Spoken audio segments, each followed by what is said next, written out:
right, so Peter should be hopping in. I'm going to go ahead and Hey guys, this is Peter. I just joined. there he is.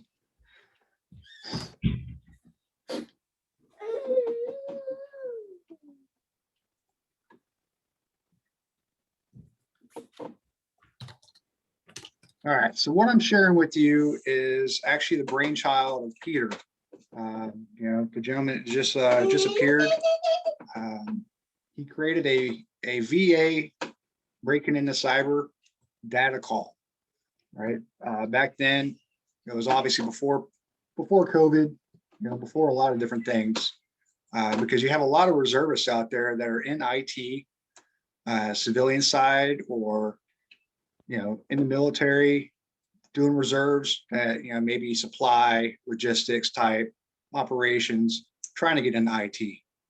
Well, reserves has an exorbitant amount of funds that obviously traditional military doesn't have. So Peter also is a professional hobbyist of finding as much free training as possible. If not, it'll be a severely limited cost. So everybody's going to get a copy of the slide. I'm not going to read it. This is the point of this is to mentor, it's to network. It's not to, bore you with a 24-page document. All right? I just want to highlight a few of the things that, it's big. It's big out there, right? So if you have a smart device or any kind of electronic device that shares data, you are working in IT. So when we talk about the imposter syndrome, which is huge, everybody goes through it. I've been doing this for 20 years. And the most daunting thing I've seen are looking at job posts and like, dang, is that something that, is fresh with me, right? In the military, you PCS every 3 years. Every 3 years you do something different.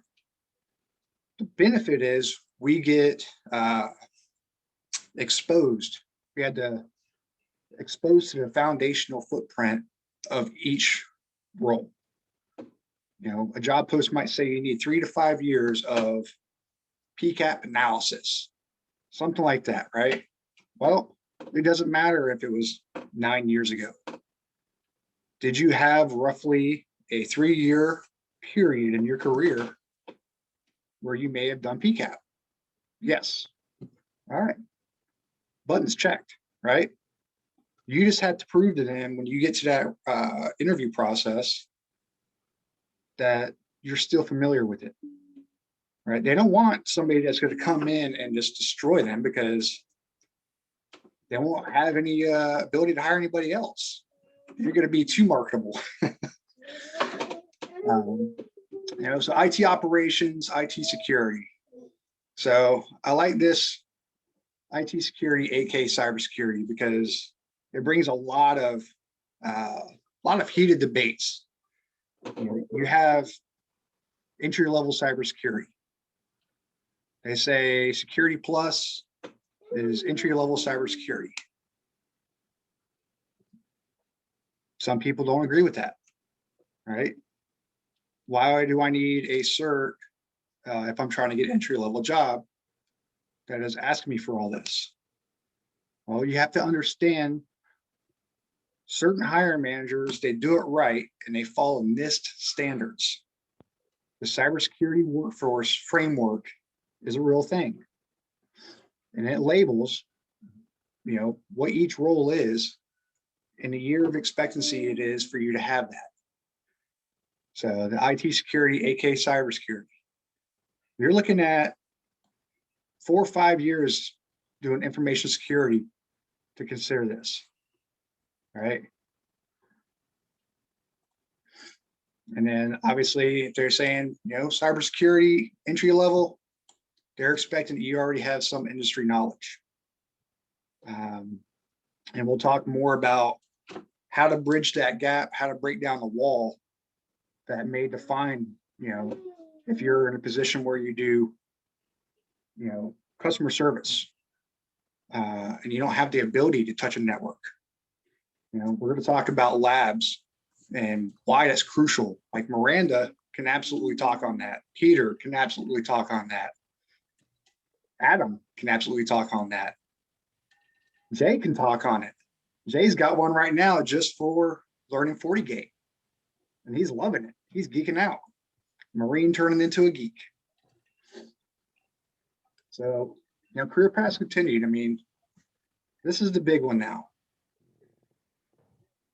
Cloud and cloud computing is hands down the most detrimental part of imposter syndrome that we have transitioning. COVID-19 made it to where cloud is now the new norm. What does that mean for us? In the military DoD side, we still use on-premise. You know, we're just now getting into Office 365. We don't use Azure. We don't use AWS or anything like that. We use a traditional Microsoft suite. Exchange 2019. Yeah, maybe we have some VMs or whatever, but a VM doesn't necessarily mean you're on a cloud, right?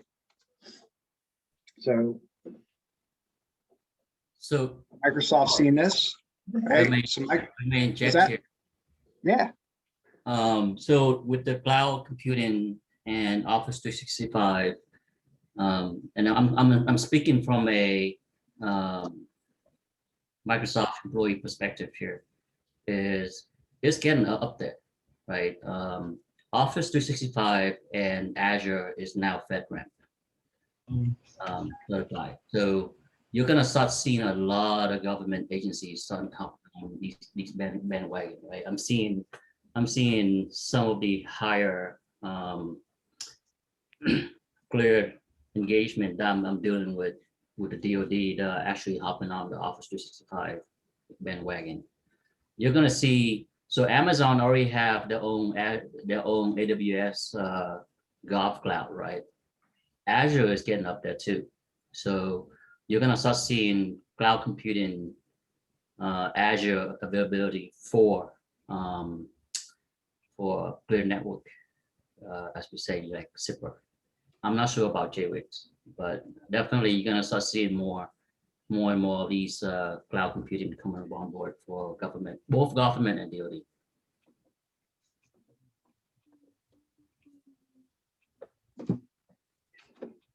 And that brings up a good point, right? So Microsoft looked ahead of that and actually, you know, got ahead of the issue. It sucks that some people that are in this chat right now may be an onward opportunity cohort that's doing the Microsoft Academy and still having to use your GI Bill, right? There's something that may be talked about here soon about the VA looking at a reimbursement for that. Because now with it being free, they can't justify why did they just make you use your GI Bill when now they can use vet tech money, right? And that's why the VA created vet tech, to compensate stuff like that. You know, Peter mentioned AWS. AWS Educate has a huge platform. You learn the cloud basics, and you literally choose whichever pathway looks like something you want to do. The great thing with it is, as long as you don't finish that core course within a year, you find out you don't want to be a DevOps, you start another course, right? As long as you do it within that 12 months. So, you know, you can literally bang out one course in a month and say, hey, you know, I really don't like that. I'm not going to finish my exam. I'm going to start doing security architect. And you can really just start moving around, get comfortable enough, and just have the VA pay for all the certs, right? Because VA is doing cert reimbursement for, you know, AWS. Microsoft, with their program, they're throwing under everything. You know, you do the course, you pass it, you get high enough, they feel confident, they give you a voucher. That's kind of their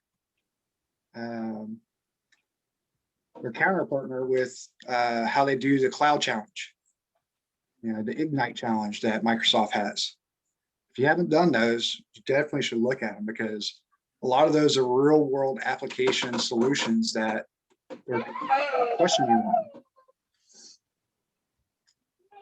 You know, we just talked about the DevOps, you know, SecOps. You know, I say it at every Vest to Industry event that I go to. I hear all these people that want to get PMP and want to get their project management certification, their CAPM, what have you, right? Well, if you know that we're going into a technical world, you need to get the Scrum. You need to get the Lean Six. This is what we use in software development and security development, right?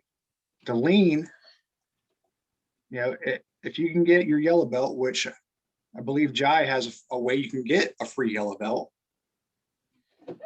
why not do it? Because this right here teaches you what stakeholders can do while, you know, you're doing development. Agile, again, Act Now has one for Scrum fundamentals or Scrum foundations, right?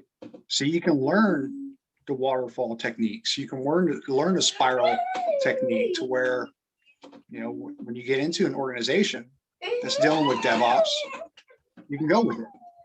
It's not just something that, you know, you're saying, well, I can train to that.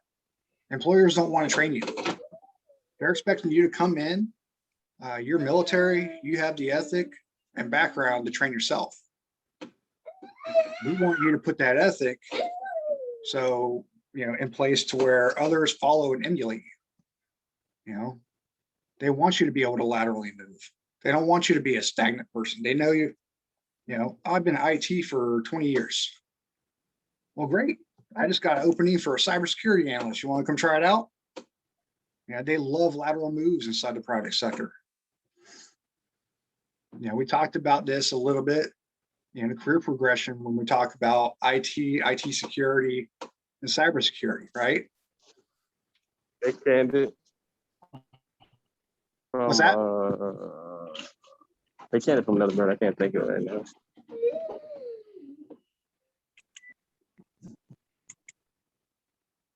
About the NIST framework.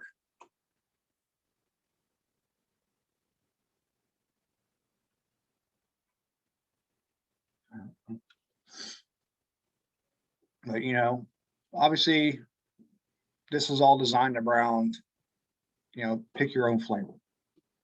You know, a lot of the free training that is there to offer, take it just to get your feet wet, learn what it's about and see if that's actually what you want to do. I get in calls or I get on chats on LinkedIn nonstop about, hey, you know, I want to do digital forensics, right? You want to do digital forensics? Well, what's your background? I'm getting my A+. Man, that's a huge gap, right? You have to be able to cover a lot of experience. Doing a lot of this different stuff where it's free at your own pace helps that. It shows that you have the passion and it gives the ability for the, you know, the sorcerer or the hiring manager to say, yeah, I will take my chance on you.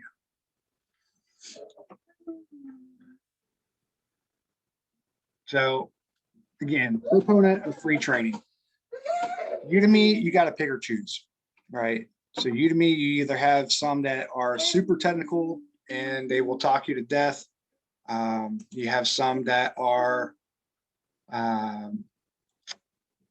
you know, just teach you to test, right? Just choose what you want to do. Do you want to learn it?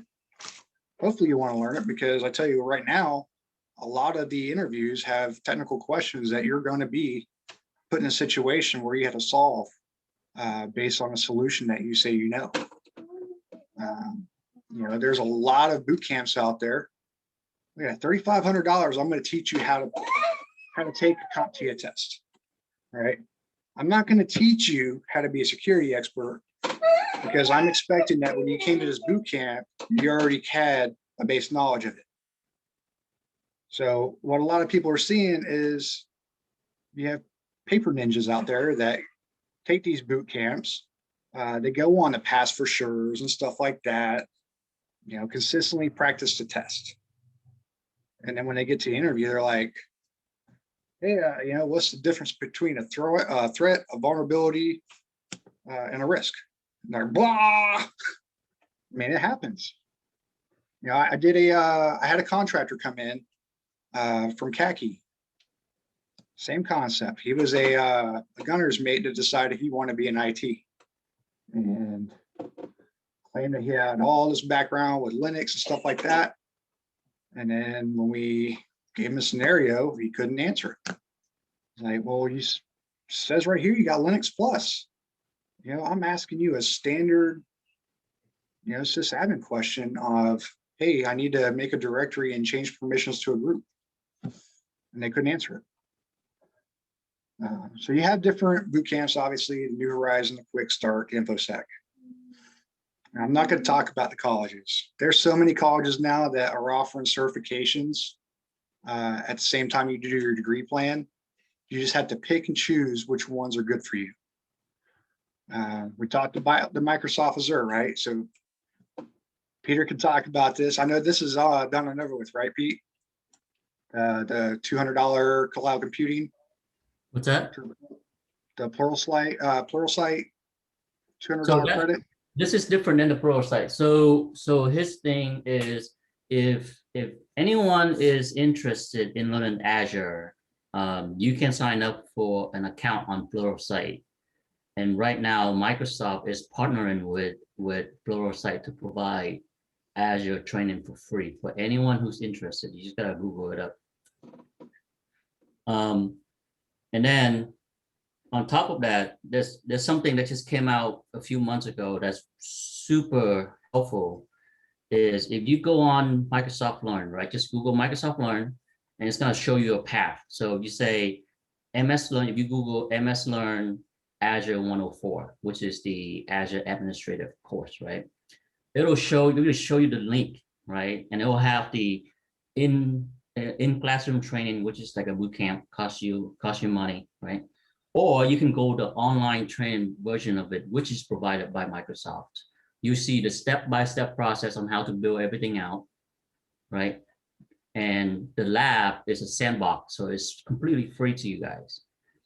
This slide was built prior to that. So this here is a $200 free credit. What you do is you go into Azure, you use your credit card, you sign up for it, and it gives you a $200 credit. Now, the nice thing about it is, at the end of your $200, when you run up your $200 credit, Microsoft will not bill you.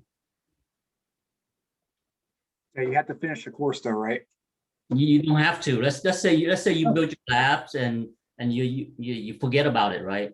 2 weeks later, you came back and your credit is up. Microsoft will not charge you anything until you actually go in there and say, hey, you know what? I want to sign up for the full Azure subscription, and you got to go through a bunch of licensing agreement. Then they'll start bill you. So what I'm saying is, once your $200 credit is up and you want to build another lab, you just shut that one down, re-sign up for another $200. You have to use a different email address though. Yep. You keep going. Different credit card, because sometimes they link them. But I've done that a whole bunch of times with it, and even on courses you can you get the free sign up, get you $200. It's a trial account essentially. But it's really good to pair with the Microsoft Learn stuff as well, because the Learn labs are time limited. So you'll do your lab and then you'll get access to the virtual environment. And then you'll have like 3 hours, for example, to do that lab. And then after that, it resets, wipes it all. So if you didn't finish it in 3 hours, you'll have to start again. So with the free credit thing, you can have unlimited time until your $200 runs out, but it's only $200 as compute time. So if you're actually using your VMs ticking or your services are ticking over or something like that, that's when it uses the money. Otherwise, you can just be playing around on there. It doesn't really matter. Yeah, and there are a ton of other services on there that's free. It's slow, but for what you need to do in order to build your lab for free, you can build it on Azure all day for up to 12 months, right? The key point here is to have hands-on experience. Okay, just like Paul kind of mentioned it earlier, right? I've been on both the interviewee and interviewer side, right? I've interviewed plenty of people who were MCSE, who were CCNP, who didn't know what the hell they were talking about when it came on the interview. I'm like, dude, you're an MCSE, you should know what this is. And they couldn't answer a simple question. So there are paper certs, and there are people who actually build labs and understand the technology stack.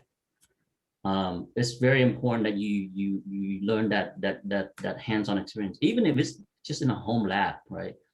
And I'll tell you from a hiring manager perspective is, if I interview you and I hear that, hey, you know what, I built my own lab at home using Hyper-V or VMware, and I have these VMs up, and I'm running packet capture, and I'm doing all this, right? On your own time, on your own dime, that's impressive, right? I already kind of know that, hey, you know what, this is the guy that I want on my team, because he's gonna go home and then gain all that experience and become a very, very valued member on my team, right? Versus somebody who just said, you know, I just kind of read about it, I haven't really played much of it. It's totally different.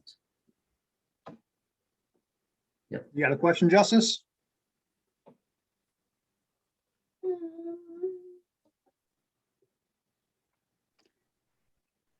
Can I add something to what you're saying earlier, Paul, about you know, DoD? I'm Australian. Not sure if that makes if it's clear or not, but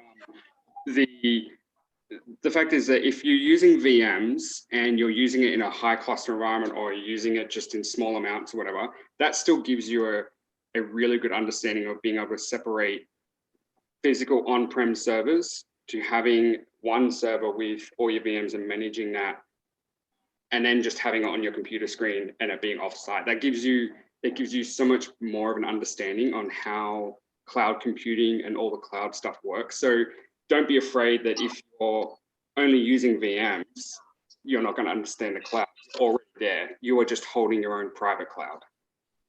So yeah, you will, like, people will get it a lot easier, especially if you've been using Microsoft services for a very long time. The cloud stuff, it sort of clicks. It's all very Microsoft. Yeah, I think the only one that was kind of different was when I was messing around with it was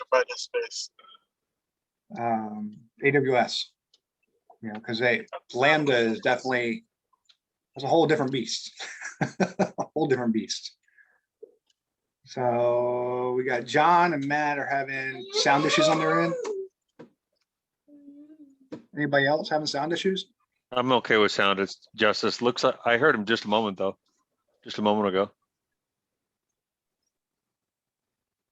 Justice, you got a question? I'm okay now. I'm okay now. Okay. Thank you. Gotcha, brother. All right. So yeah. So before I get into the Australian side, right? Splunk. If you want to be a cybersecurity analyst or work in a SOC, you better know Splunk, right? So Splunk for free. You literally go to this website, workplus.splunk.com veterans, and you get Splunk Fundamentals 1 and 2. Then on top of that, you switch over to Udemy, and you can get Splunk Fundamentals 3 for free.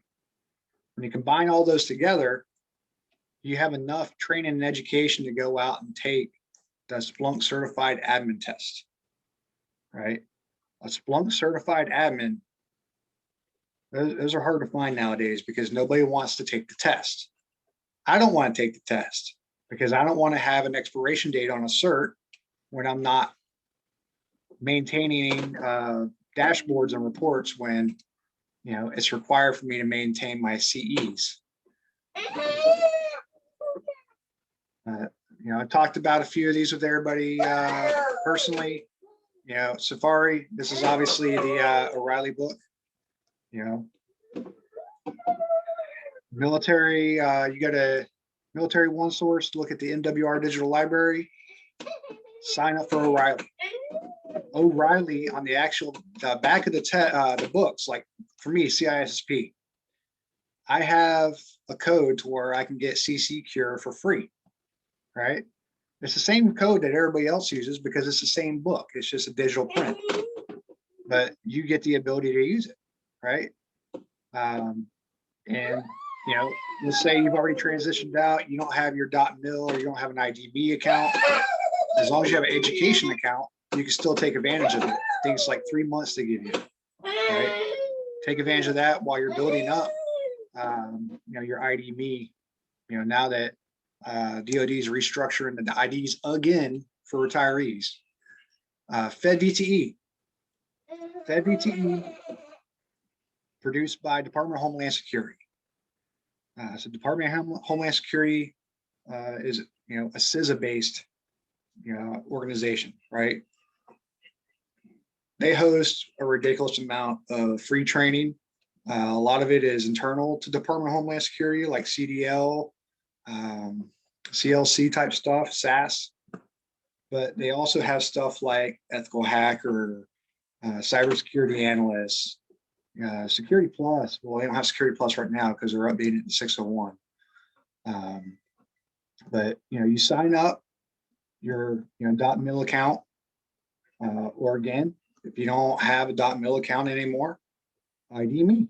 All right, you contact them and say, hey, I'm a veteran trying to do your veterans course. Empower. So Empower is a nonprofit out of Maryland that has a great program. So let's say you have a sailor, or let's say you in general. Let's say you've been at FC and you got a little basic knowledge of IT, but you want to learn more. You know, that's the path that you want to go when you separate. Well, if you're in one of these locations, you can sign up for Empower, and what they do is they do a fellowship program without you even having to have a degree, right? Because all fellowships usually you have to have a degree. So, Mind if I jump in on that? yeah. Hey, so a lot of these resources are great resources, and you want to make sure you check them out. Definitely. Paul's done a great job putting these together. So with Empower definitely helps you get certified. They also help you find a job. Their whole purpose is getting you certified with either Security Plus. They're bringing on cloud computing as well, and one other cert, I can't remember what it is. But essentially, depending on the locations, not all locations have all the certs to certain locations. It's also available to military spouses as well. But they'll get you certified. While they're doing the certification process, they'll also help you with your resume. They have individuals at the site to help you find a job. So they're finding you a job. And then they also give you a business suit. It's a great program. It's all for free. The only thing you have to do is show up. So I would highly recommend you guys look into that.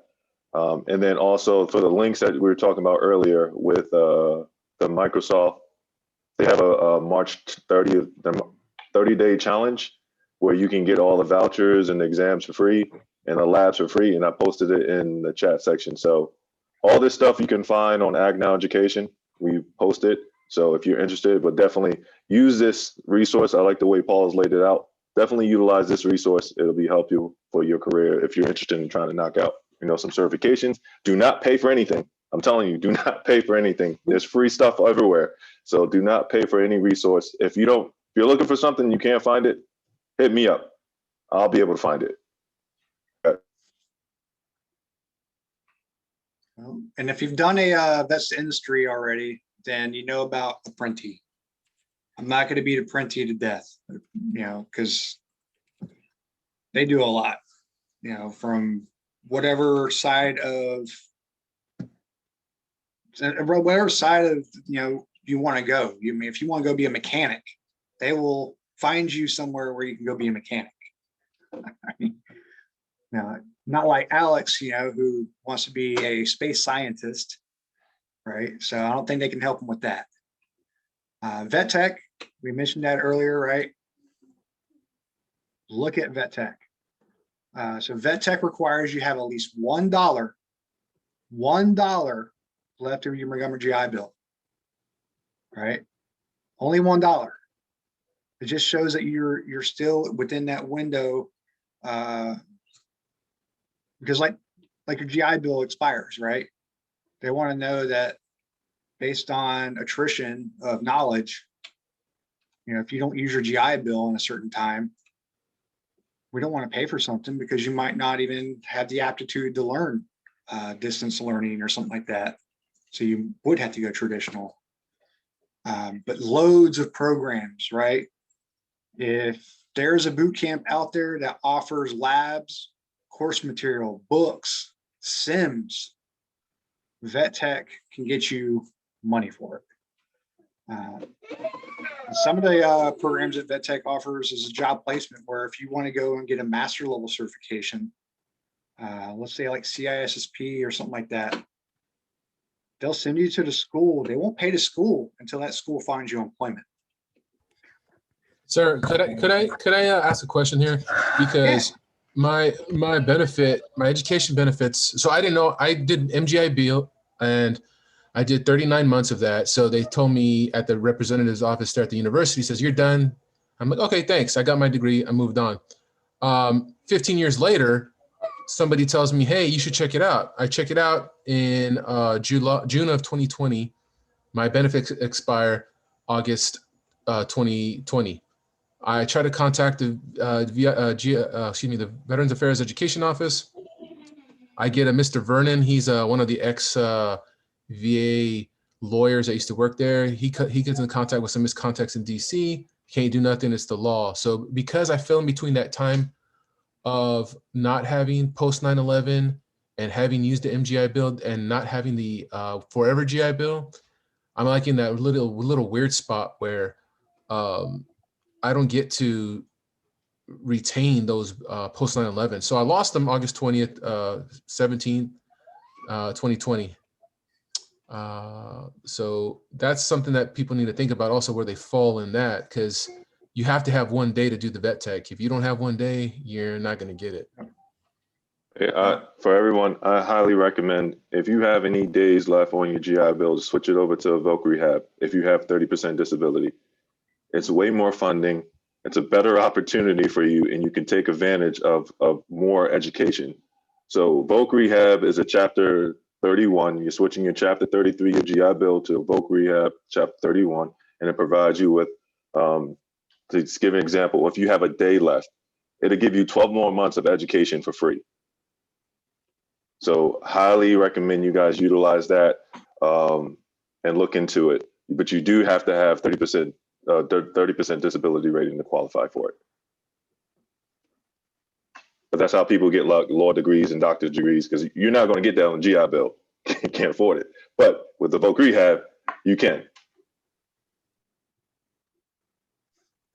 Now moving on to some other opportunities, right? So Andrew mentioned the Aussies earlier.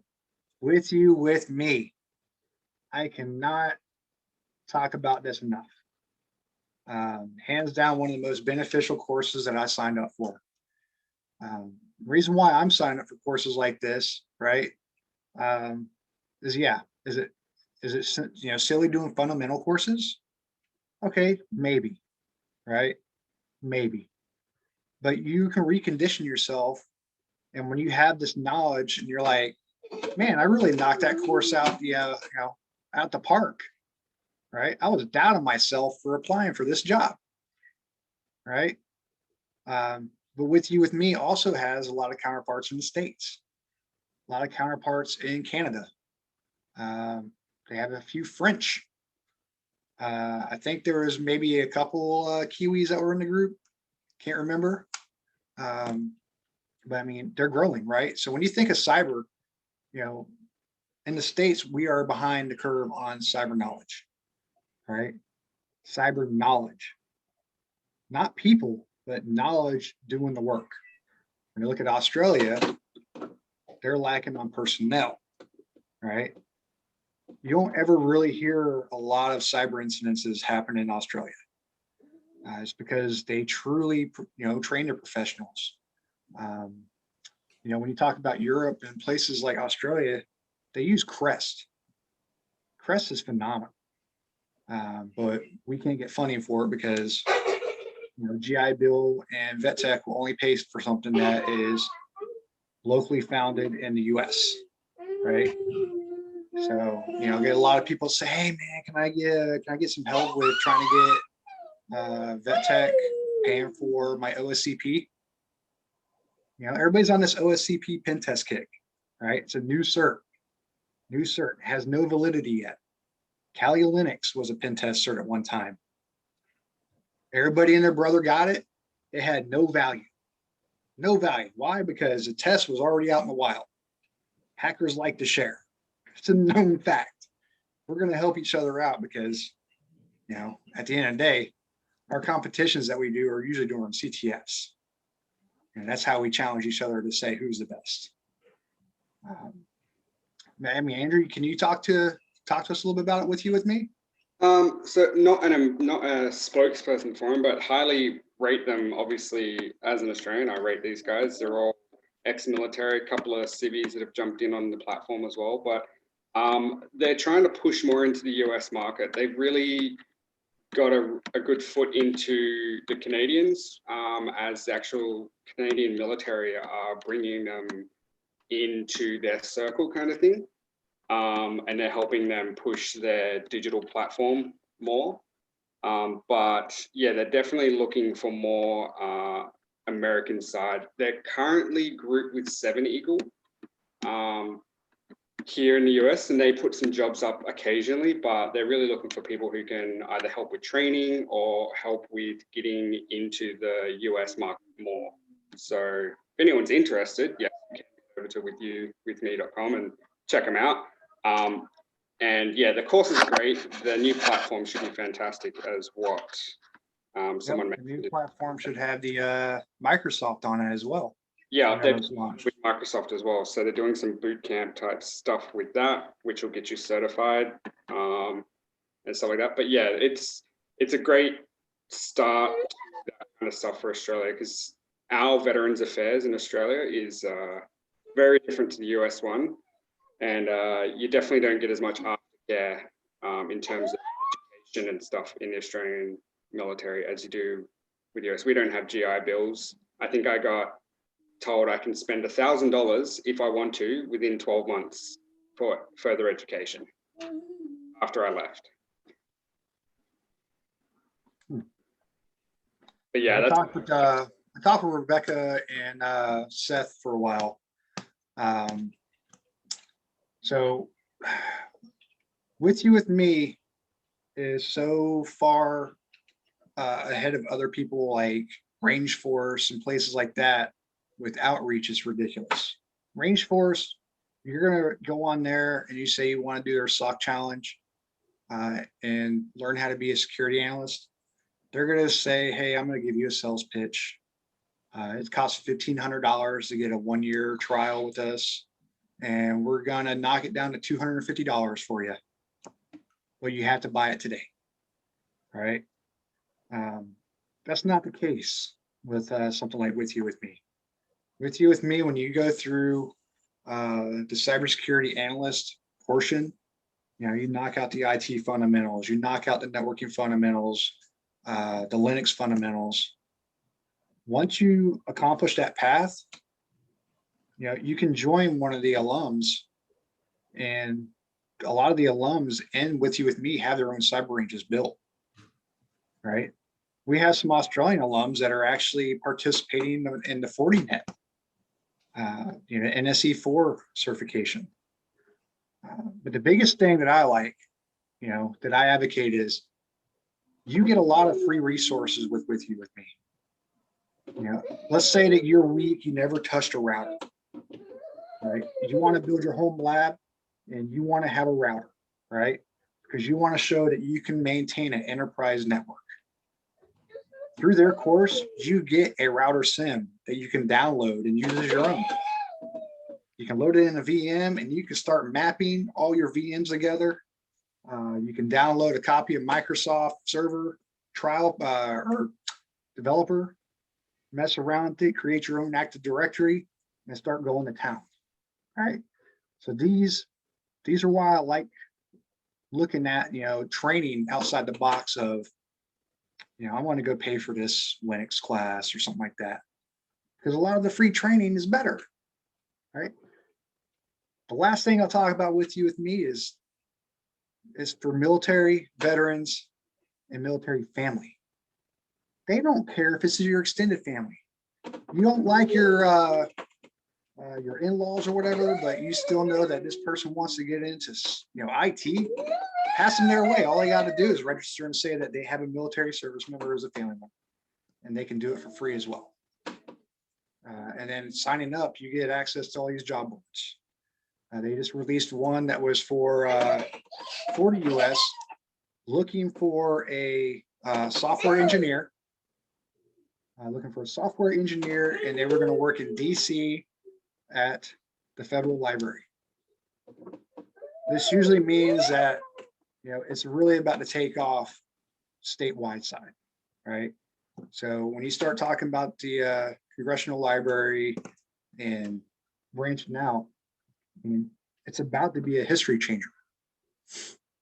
And then, I can't talk to Fortinet as good as Jay. If you've been inside the industry, Jay is the guy to talk to about Fortinet. Hands down, again, one of the biggest ways to break into cybersecurity, even if you've never done IT, because you can train on a product that is considered a security engineer product. So Jay, can you tell us a little bit about it? No, yeah, definitely, Paul. Thanks for for setting this up. At Fortinet, our goal is pretty much to build talent, create talent, diverse talent from all walks of life. So our entire training library right now is open to the public at no cost, and these include courses, to support different career paths, whether it's security-driven networking, cloud, zero trust network. It's a bunch of training. I cannot stress enough. It's free. Take advantage of it. You can just go to our training website and be able to create your own public account and take advantage of the free training. It includes labs, but I will warn you that only includes the free training. If you want to take advantage of the free exam vouchers, you need to connect with one of the 12 nonprofit organizations that we partner with. So for example, in Australia, we partner with Soldier On. So any member of Soldier On can get access to our entire training library by connecting with them, but at the same time, they can get free exam vouchers for each one of our 8 certifications that are administered at Person View. In Australia, we have Soldier On. In the UK, we partner with Tech Vets UK. In Canada, we partner with Coding for Vets. Here in the United States, we partner with Onward Opportunity, Hire Heroes USA, Blue Star Families, VetSec, a bunch of nonprofit organizations in the United States. So I always recommend, if you're a veteran, if you're a military spouse, please connect with one of the 12 nonprofit organizations that we partner with. Ask them that you're interested, tell them that you're interested in our training, and they will connect you with the links, where to register. That way, when you're done with your training, we have a record that you're connecting with that nonprofit organization. Why do we do it that way? Because we want you to connect with those nonprofit organizations, because there's things to be gained. They have an additional pool of employer partners. They have additional resources to help you with the resume, to help you with mock interviews. And then they also offer additional certifications. I mean, heck, you connect with Onward Opportunity, you can get a CCNA from Cisco, you connect with their veterans program, you get a Fortinet NSC4 certification, you're certified with 2 of the heavy hitters in the game right now. I will also recommend getting a certification from Palo Alto Networks, and maybe you want to get something from Checkpoint. Yes, I mean, I'm mentioning our competitors right now because my goal is to help veterans and military spouses find employment. And if those are the heavy hitters in the space, I always recommend having those certifications. But let me backtrack. Right now, industry, they're looking for the talent, the experience. After that, they look for the certifications. And then from there, they look at education, right? So, I mean, I'm always preaching, please go to cyberseek.org, amazing resource. It's going to let you know what type of certifications to go after. But my message to you is work on both. Work on vendor neutral certifications as well as vendor specific certifications. And through Fortinet, we can definitely give you the access to the free training. Do not pay for any certification when you can get it for free. Save that GI Bill for something else, for a degree, save it for your kids, for your spouse. Get the free certifications. Everybody in industry, we have a huge gap when it comes to bodies, operators. We cannot find them fast enough. Get into this industry, get the training. There's individuals that are willing to help you out. But yeah, I mean, that's pretty much my spiel, Paul.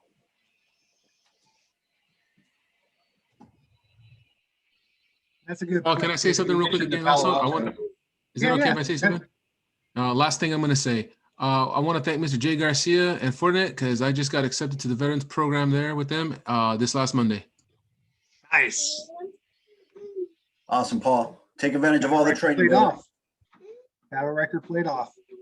Right. So that's another cool thing you get. You get a little battle record, right? With Fortinet. You don't get that with Palo. You actually have somebody like Jay that sits down, looks at your resume and says, hey,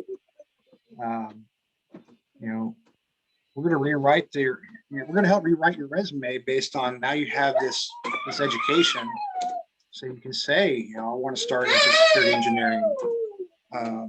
Heaven forbid, you got 20 years experience, right? And you want to be a programmer, product manager. Well, Fortinet is a great way, right? So they're always looking at CSMs. Paul, and sellers. What's that? No, I'm sorry, Paul. And if I can add, right, and that's, I just spoke on the training, but that's, what our veteran program does.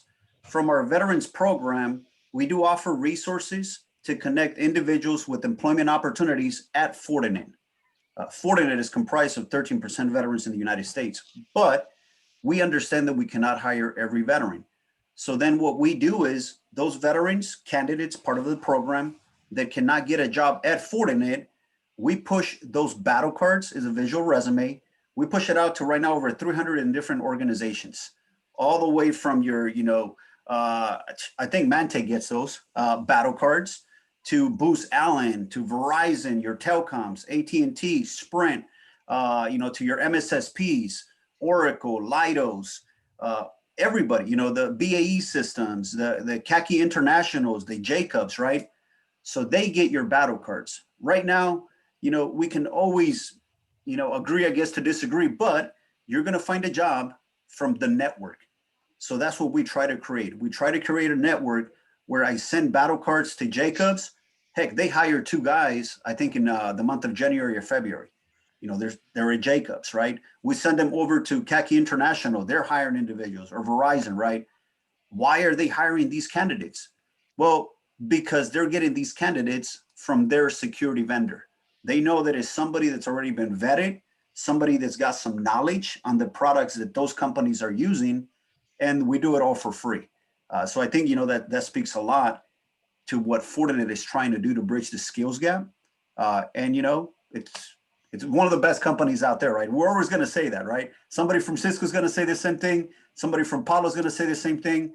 But in this game, we're all working together to provide free services to the military community. I mean, I don't think somebody from Cisco is here, please check out their Cyber Vets USA program or their VTIP program. Or if you want to go into sales, I think it's called the MILS program. They can prepare you for careers in sales at Cisco, right? Everybody has them. You want to get a certification from Palo Alto Networks? Connect with Vets in Tech. Vets in Tech can give you some certifications for free, to include one from Palo Alto Networks, right? So please take advantage of them. Yeah, great point. So like Palo Alto, I will say, I played the devil's advocate. I've done their training too, right? Because when you look at the really big hitters out there, it's either a PAN or it's a FortiGate. Cisco's not so much anymore because they're going to, more of the SaaS architecture, where you need something like a WAF to protect your on premise. But you're not going to have, dealing with Palo Alto, a network of people that are going to talk to you or going to help you out on, doing a certification. So that's my big gripe with what they call their Palo Alto second watch, right? It's all self-paced. It's all thrown at you. You Google Palo Alto second watch. One of the courses you get for free is Introduction to a SOC, right? Everybody wants to break into cybersecurity. Learn what a SOC does. Learn how the squad is broke down, from a delivery operations manager to squad manager to a lead analyst to analyst 3, 2, 1, threat hunter, reverse engineer. Learn it, right? Because you might find out that maybe I don't want to be analyst. Maybe I want to be a threat intel person and just, have a screen all day that, pulls data from me so I can find strings that I want to put in our system. Or I want to be a hunter and I want to go hunt that adversary that might be doing something on the network.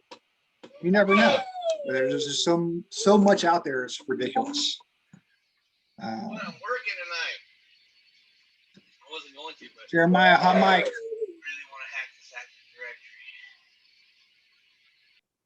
Directory. I muted Jeremiah. All right, so Jeremiah, if you're in our Discord group, Jeremiah is the brainchild of that, right? It's great. We have so many different people learning A+, Net+, Sec+, CISP, pen testing, that, we're helping each other get jobs. You got Adam that likes to source and get paid for it. And me, I'm just like, hey, you know what? I've seen this job somewhere. You think you might look good for it. Here you go. Well, I managed to get Jeremiah a gig by going to a hacker convention, right?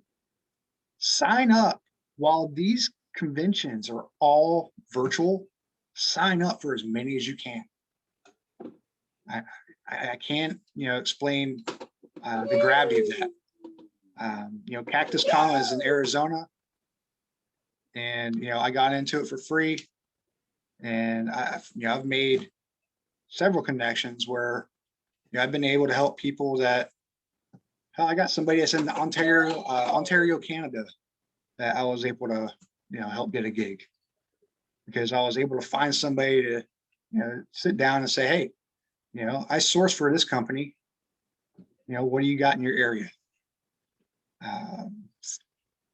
We got some more interesting talkers that I'd like to introduce. First, I'm going to ask Maranda if she can talk next to her slide. She is from SmartLink, and I'll let her get more in detail on what SmartLink has to offer.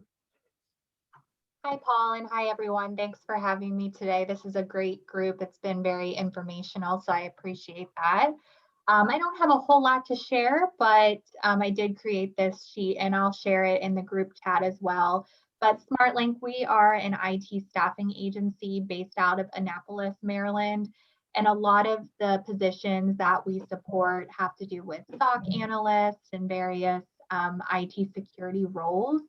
Luckily, right now, a lot of the positions are fully remote as well. And we do have a lot of entry-level positions.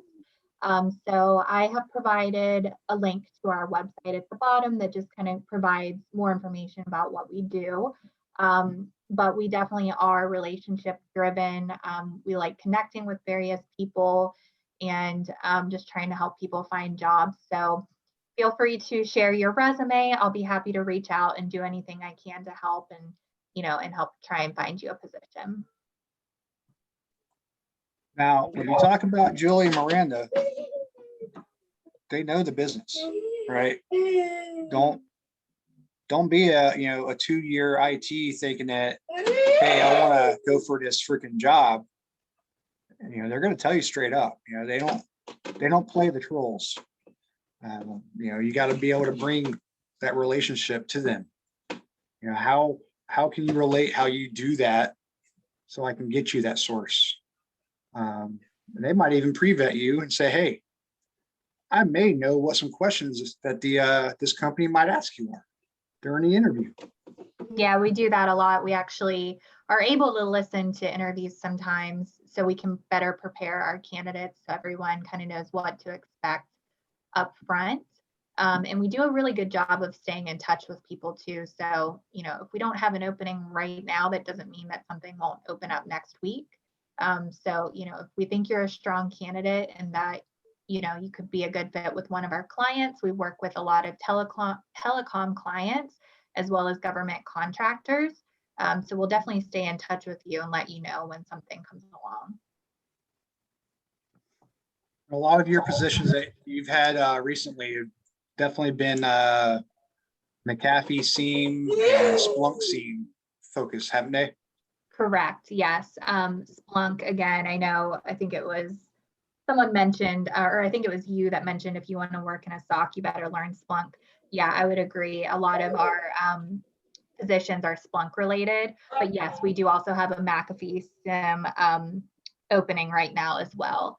But a majority of our positions are IT security related. I would say we do sometimes have firewall roles as well. But on the other side of things with, IT and governance, we do a lot of information assurance type roles as well, which I know is, a little bit different, but that is something that we focus on a lot too.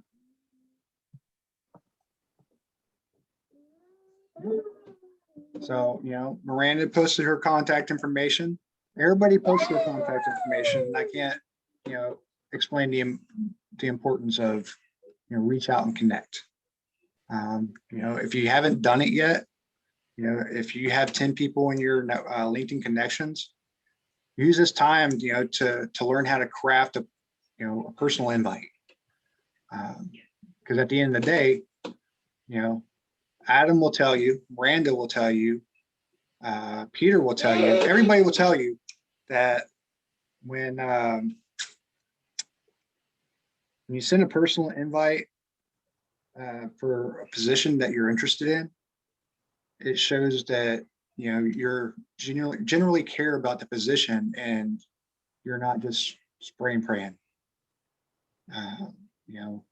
How many Indeed job posts can I apply to today?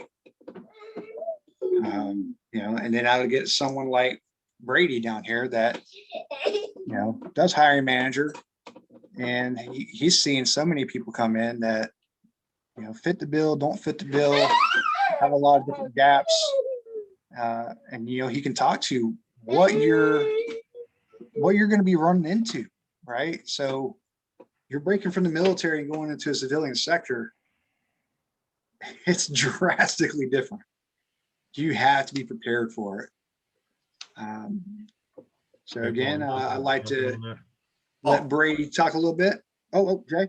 No, I'm sorry. I have to jump off, but I want to leave everybody with these, right? Please don't. It's kind of tough. Don't focus on getting into cybersecurity. Try to focus into getting into IT, right? At any level that you can, right? So I was able to get into this field doing marketing and HR, right? So if you have a passion for cybersecurity, maybe there's another way that you can get into the industry. Maybe HR, maybe sales, maybe marketing, right? So try to take it step by step, right? Don't be okay. I'm going to get into cybersecurity. I'm going to train to be a SOC analyst, even though we want you to be one and we need you. Try to chew as much as as you can put in your mouth. I guess I just can't explain it, right? So please, happy to help anybody. Connect on LinkedIn. It was great, Paul. Thanks. I appreciate having us here, and I'll catch you guys on the next one, right? Yep, I'll see you at V2Y. Hey, Paul, I did want to mention something. So for those who are still active, you start while you have the opportunity. You don't want to wait. So essentially, there's programs that can kind of get you your foot in the door. I just recently helped, not recently, it was probably like a year or so ago. I helped somebody apply to Palo Alto internship through the military. So we have a program called Industry with Tours. The Air Force has it, the Navy has it, other services has it as well. And you can essentially work at Microsoft, you can work at Palo Alto, you can work at, I believe Google's listed as one of those organizations too. Yep. But essentially you learn those skill sets. Now keep in mind, any month that you do there, you have to pay 2 back. But essentially you can use that to kind of develop network, right? Key networking with some individuals, understanding what that life will be like if you work there and you don't necessarily wear a uniform, you're just over there. Start ahead of time, use Veterati, use ACP, use Commit Foundation, use Vet the Industry, network with people, identify where people are working at, and then try to understand exactly what that bridge is and how you can get those data points from point A to point B. If you think a few clicks of the mouse is going to get you a job, with all the algorithms out there, you'll be hard pressed.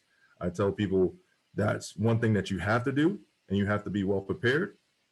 But if you're not networking, you got to think about there's probably 1,000 people applying for the same job that you are. And you know, that algorithm is just looking for keywords and searching for keywords, and that the recruiter's just looking for that information to pass on to the department. That's not going to help you. You need to apply also, but also see if you can find someone that kind of can refer you or network to understand who's behind that door that can kind of get you into that building. So utilize these resources, utilize these tools, connect with people. Don't be afraid to connect with people. Be respectful, but don't be like, hey, I'm looking for a job. That doesn't help anybody. Things I tell people is like typically post something on LinkedIn if you're finding it hard to transition into a new field like IT or cybersecurity. Say, hey, I know I'm new to this IT cybersecurity field. I'm very much interested in it. These are the resources I've found that's helped me. So hopefully if someone else is looking, this may help you. You're doing 2 things. One, you're giving back, you're adding value to others. And then you're also letting other people know that you're interested in IT and cybersecurity without being, hey, look at me, I'm trying to reach out to somebody. But do things that, you know, help get you to where you need to be. And if you think, like I said, if you're doing it alone, don't. Just reach out to anybody, reach out to me. Like I said, I'll point you in the right direction, but definitely utilize the resources, certifications that's out there and everything else. Yep, and I want to get back on that real quick. So I work for Microsoft, been here for about 2 years or so. I have volunteered for the MSSA program as a mentor for the last 2 years. I want to say this is one of the very great opportunity for anyone who are transitioning or already out and have GI Bill and they want to go for an opportunity. And here's the reason why. When you go through the MSSA program, right, you're gonna be assigned 2 sets of mentors. And a lot of time, these mentors are also vets who's already been through it. Some of them are actually MSSA programs graduated that got hired by Microsoft. So with MSSA, at the end of your course, right, you're gonna have an opportunity to interview with Microsoft, right? And about 10 to 20% of your class are gonna get hired by Microsoft. Now, if you're already working in the field, in the military, and you already have a clearance, you're almost a guarantee, right? But the most important thing is the soft skill mentoring, right? They'll teach you resume writing, interview technique, how to network with people, where to look for jobs, and then the technical skills, right? So the second set of mentor is technical skill set, right? So you go through the course of MSSA, right? The program that's designed with Microsoft. And then if you have any questions regarding your coursework, the technical mentor will help you out, right? Because we're working in the field, we know exactly what the customers are looking for, right? And we'll help you understand the processes, or the different technologies that you're not understanding. Now, let's say if you don't get hired by Microsoft at the end of your course, that's not the end of the world, right? Microsoft will assign you a company that will help you look for a job. Not only that, I think there's about 300 to 500 partners that are willing to look at your resume and and take a consideration of hiring you because they know you went through the Microsoft curriculum. Right? I think it's a great opportunity if you're trying to break into the field. And just kind of to piggyback off of what Jay said earlier, if you cannot break into cyber for whatever reason, right? There are a lot of reasons for that, right? A lot of time companies will look for somebody who already had 2 to 3 years experience. So if you're fresh out of college, fresh out of training, you may not have that experience. That's fine. Pick up an IT ops role, a job, and work in an IT environment for 2 to 3 years. You're gonna gain that security experience, and eventually you're gonna break into it, right?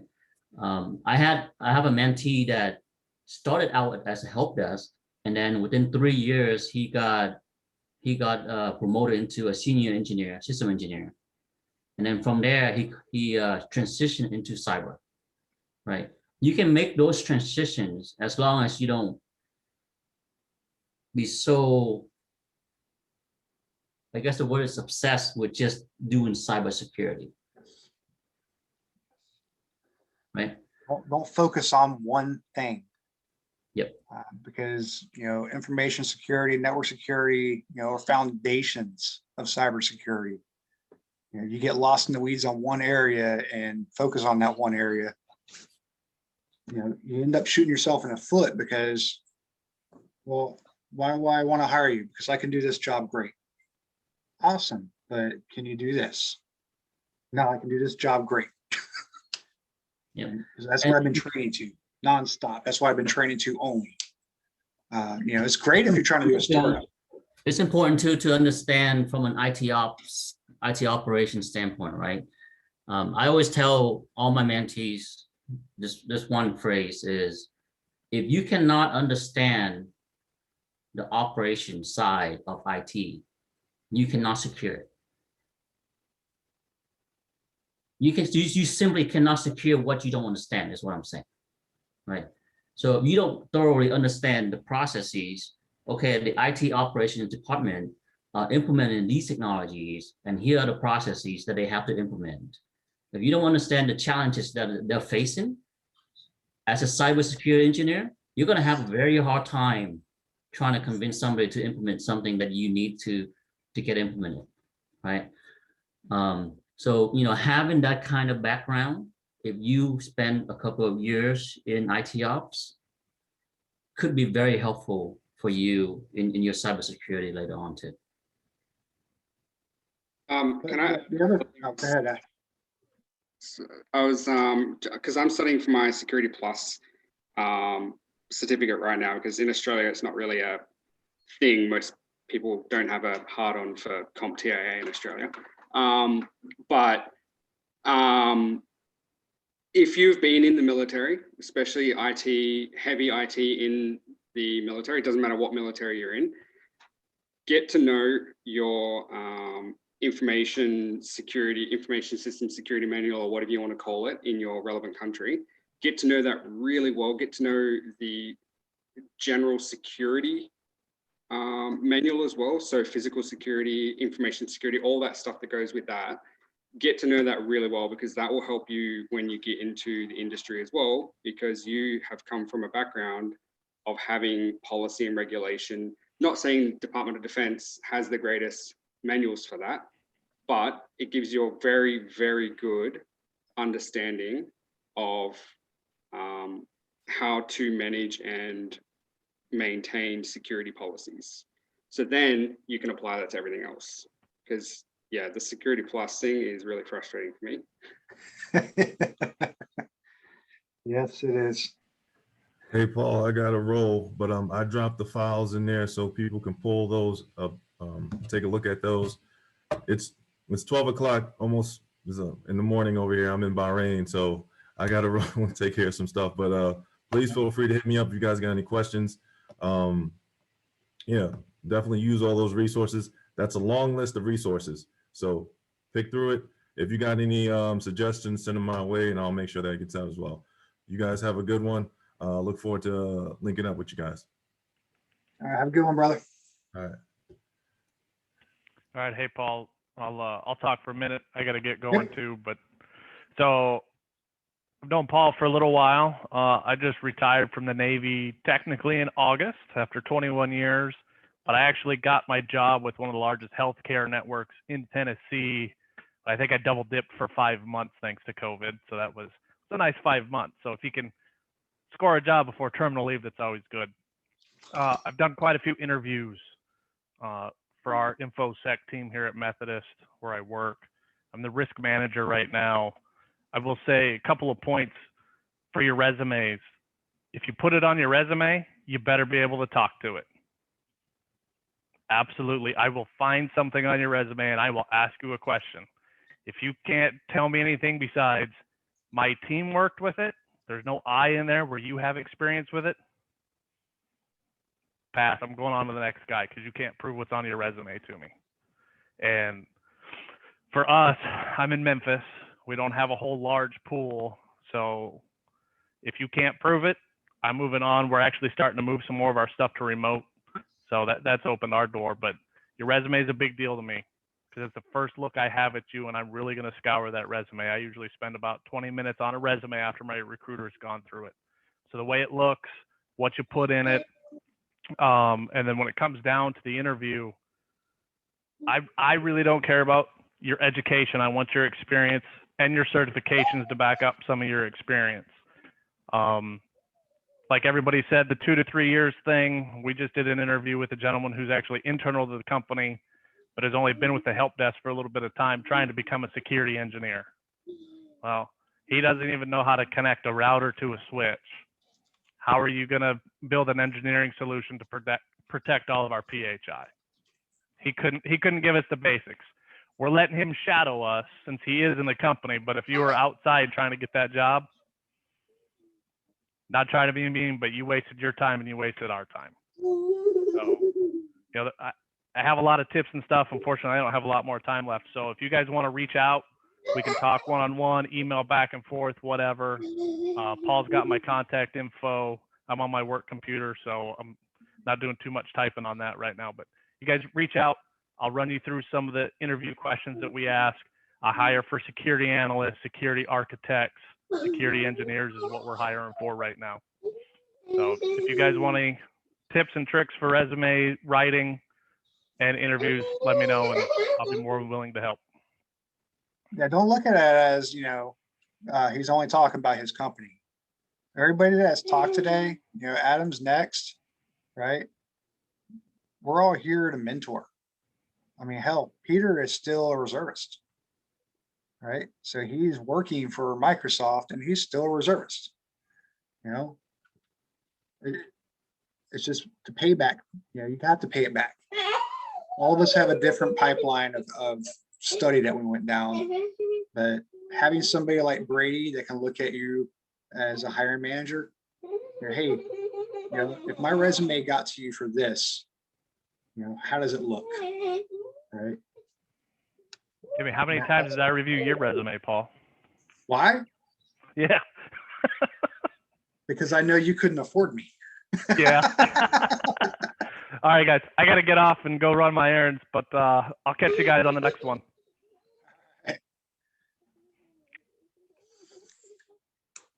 All right, Adam. So Mantech, doing sourcing for a while. Definitely enjoy it because you're always around. I mean, hell, I asked you at the last minute if you would come to this, and you said absolutely. Yep. So thank you for joining us. I definitely want Matt Elliott to reach out to you.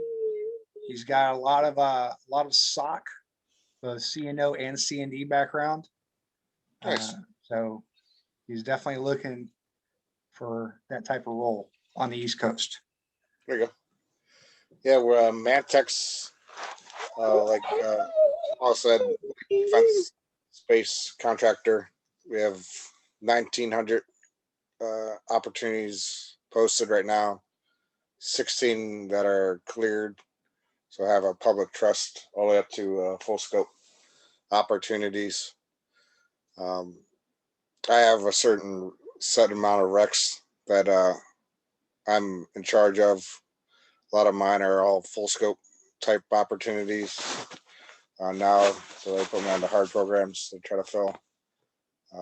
But like Paul said, Jay, Peter, network, connect with, point of contacts at companies, recruiters. Don't be shy of, like Paul said, put that personalized note, like, hey, this is why I'm connecting with you.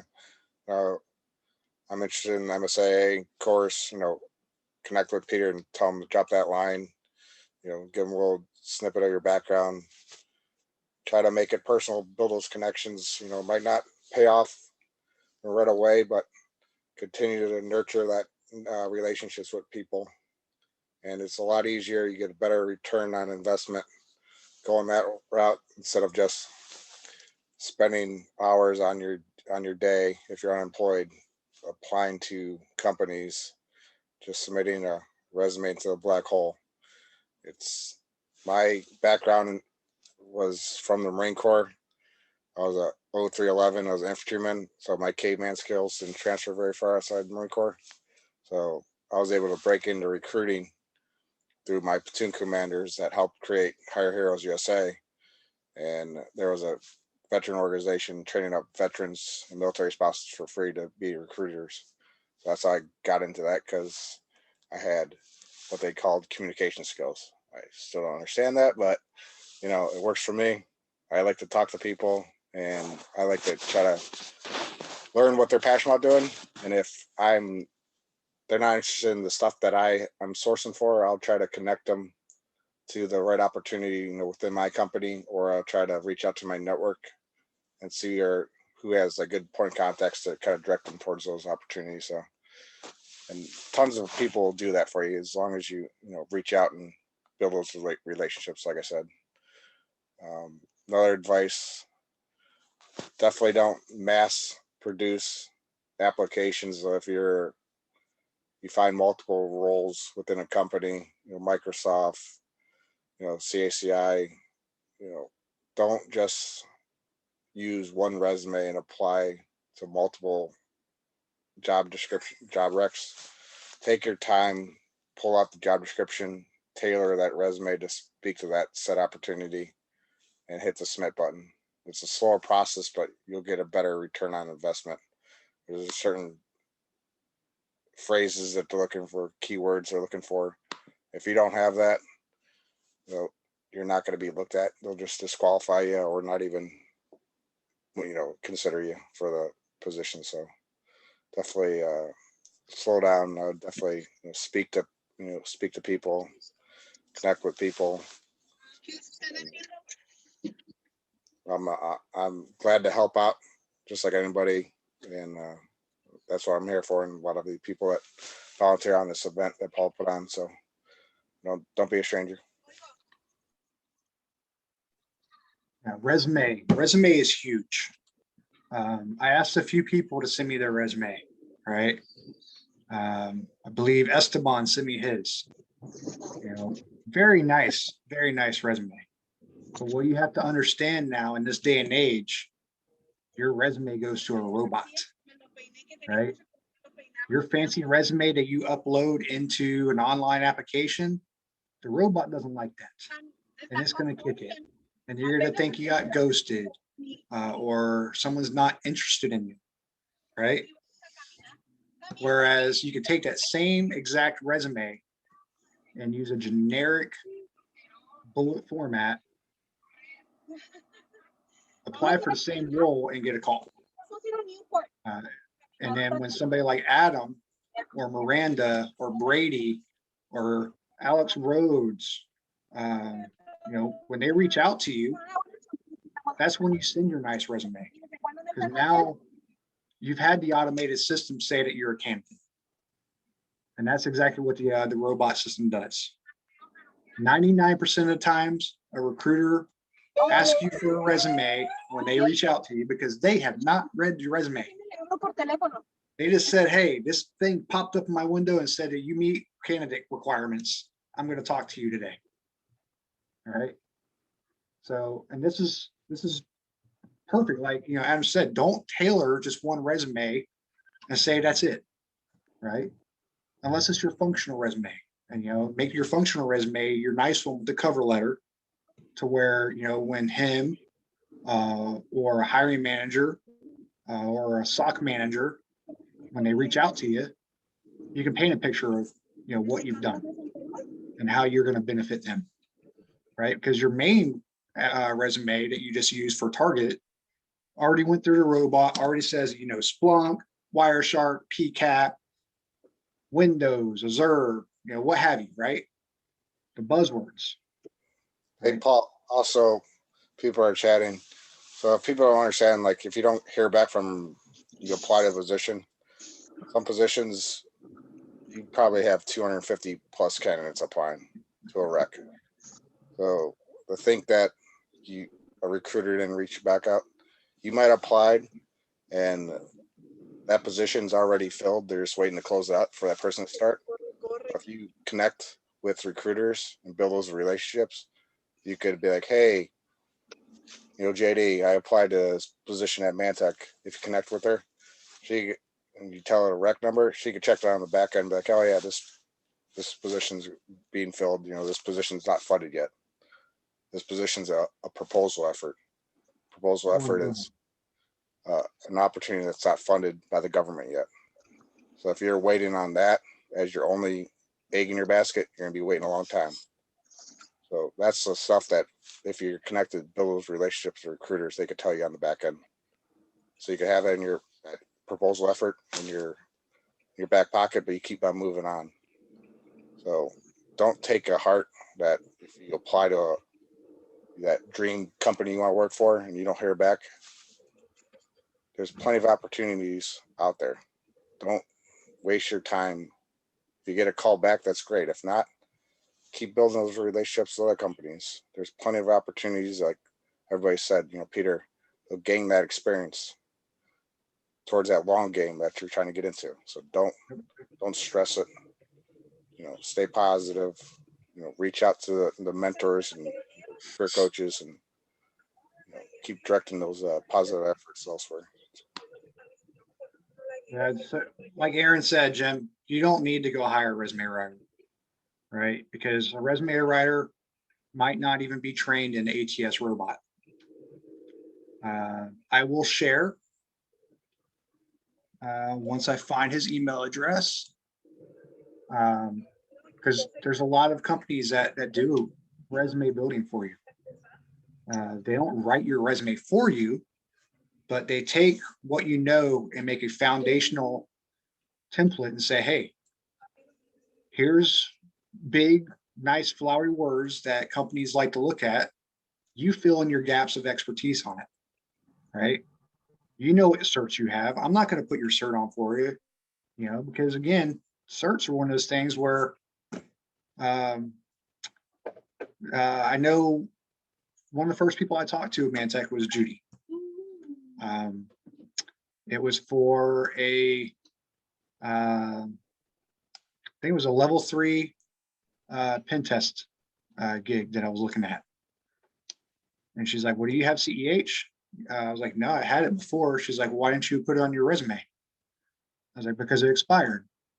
She's like, okay, well, if you put it on your resume and I ask you during your interview that you don't have it, you say, no, it lapsed. I know that if you get this job, you're willing to get it again, right? So don't be afraid to put something on your resume that you can talk to intelligently and say, hey, I'm actually pursuing that right now. Unless it's something like GPen or something like JIAC, where, you know, by the graces of cyber God, you can get into your course. Yeah, don't freaking, definitely don't freaking do that. Don't Okay, pay yeah. somebody to do your resume. I know for you, you have a lot of different background. So you're going to have a very diverse footprint. But I mean, if you really want to do digital forensics, you know, Adam's got a lot of job posts for digital forensics. Believe I seen one from Microsoft up in San Francisco or Sacramento. That was for digital forensics. And you get someone like Adam or Peter or Alex Rhodes or Jay, and you say, hey, I wrote a resume. How do you think this looks to what they're looking at? And then take it a step further. Before you apply for that position, snipe somebody out. LinkedIn sniping is a real thing. I do it daily. I snipe out 3 people from the company, and I only apply if I can talk to 2 of them. Because if they don't have the time for all 3 of them to talk to me, they obviously don't have a work-life balance that I like. If you can't get on LinkedIn and say, hey, accept, or yeah, I'll give you 5 minutes of my time, that might be a little busy. It might be a little busy for you. But the place I would say to look at, Jim, is Next Op Vets. Let's see, where's my chat box? There it is. All right, so Next Op Vets.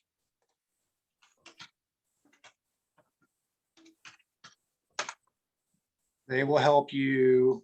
Where do we go? Okay. No, you're good, Ben. Yeah, we've already went over the hour. I mean, I knew it was going to go over an hour once we started. I didn't know it was going to grow this big. Originally it was just going to be me, maybe Jay, maybe Adam, a couple other people, but then we ended up getting Pete from Microsoft. I ended up getting Brady, a hiring manager, SmartLink. I mean, it grows. But it's all recorded, so whatever we go past, you're gonna hear it on the end, right? I think it's great. I think it's great that you put this together. We had a lot of resources today that put out a lot of good information. I have Don't look at it as it's a flood of information, though, right? Throwing a lot of resources out there. You're gonna feel like you're drinking from a fire hose, and that's okay, right? The purpose of this call is to have us here to be able to help you answer questions or given any kind of insights that we had from our experience. So please do reach out at any given time. I'm on LinkedIn. Sometimes I could be in a working area where I don't have my phone or access to the internet, but I definitely will respond. May take a day or 2, but I'll definitely will respond when I get a chance to. One thing I just want to leave with you guys here is when you do apply for a job and you get a call for an interview, do your homework on that company, right? It's very important. You need to express not just the interest in having that job, but also the interest in the success of the company and where it's going. So you need to be able to understand what the competitors are, who the competitors, what the competitors are doing, how is the company combating that, what are the we call it chain of command, right? The management chain of command. You need to understand all of that, and then also understand their challenges, their technology stack challenges, right? I'll give an example. I had an interview for a healthcare SaaS company out here in Irvine. And when I walked in, I had a packet of PowerPoint printed out with up to the 30 days, 60 days, and 90 days plan as a director of IT, what I'm going to do to help them move their technology stack forward. I knew exactly what technology stack they were running, what version they were running. They were shocked that somebody who just by looking at LinkedIn and searching on LinkedIn for their IT staff, I knew exactly what their technology stacks were, right? And that's exactly what the hackers also are looking for, right? So when they look for the version, they know, hey, this guy is running Exchange 2010 because their staff is listing that, right? It's part of open source intelligence that they collect, right? So understanding the challenges that the companies are that you're applying for are dealing with, and understanding their stack will help you get that job, because it shows that you have a vested interest in their success, right? And you know, I've been on both sides of the fence, right? When I first got out in 2004 for active duty, I struggled to find a job. I didn't have any mentoring. None of these programs existed back in 2004. So, you know, I struggled for almost a year as an ET coming out of the Navy. Like, I want to do IT job, but all I got was ET offering, right? So, you know, it took a while for me to eventually figure out, okay, I need to get my certs done. I need to put my school away for a year and then get all my Microsoft certs and then find an IT help desk job and then move forward from that, right? Today, you know, Paul put together a very great call with a lot of resources. And we're here for you. You know, my whole thing is, you know, we're all veterans, right? And I want to be able to give back to somewhat what you've done to serve our country. And a lot of people in Microsoft are very, very helpful in terms of trying to help veterans launch a new career in IT, whether it's cyber or IT ops or DevOps, doesn't matter, right? So there are a lot of resources here. Adams, you know, he's a recruiter, so he knows exactly what people are looking for when it comes to resume, right? And it's important to network. Can't emphasize that enough, right? A lot of time you just get a job because somebody internally refer you, right? Versus trying to apply through a website, nobody knows you, and then there's like one single job with 500 resumes that you're competing with. Whereas if you're internally, somebody's walking your resume to the hiring manager's desk and say, hey, I got a guy for you, go look at it. That's different. You're skipped ahead of the line, right, with everybody else. Even let's just say if you're not a good fit, you still have a bigger chance of getting seen by the hiring manager. So that's really important. Yeah, like what Pete said, 80% of jobs are filled by referrals, networking. So if you're doing the old way of just applying to jobs cold, it's a 20% chance. That's like statistics are out there for recruiting. Everybody knows that. So 80% of your jobs are going to be filled by networking. So take the advice from like all the people are saying, like Peter, definitely network, take your time and network, build those relationships. Yeah, everybody should have had at least 30 contacts today to add to their list, at least. Because some way, some shape or fashion, because I couldn't get Sam here today, you know, I can talk a little bit about the LinkedIn math, right? LinkedIn math is every 100 people you have, every time you post, only 10% of them see something. Only 10%, right? That's why hashtags are very important in LinkedIn. Hashtags make the entire group see it. So when you are doing something, so John's following Michael Quinn, right? The 30-day challenge. He fell off the bandwagon for a day or two, but he's back on. But, you know, Michael Quinn, if you haven't heard him, he is kind of about himself. You know, but his method works, right? Because his whole thing is personal branding. You know, if you're trying to break into IT InfoSec, cybersecurity, using the specific hashtags or you know, changing how your banner above your name looks or how your picture is, you know, in your picture. You know, because I know somebody that was a full stack engineer that got a job as a data scientist over in Portsmouth, Virginia, because his profile picture was him working on his home stack lab.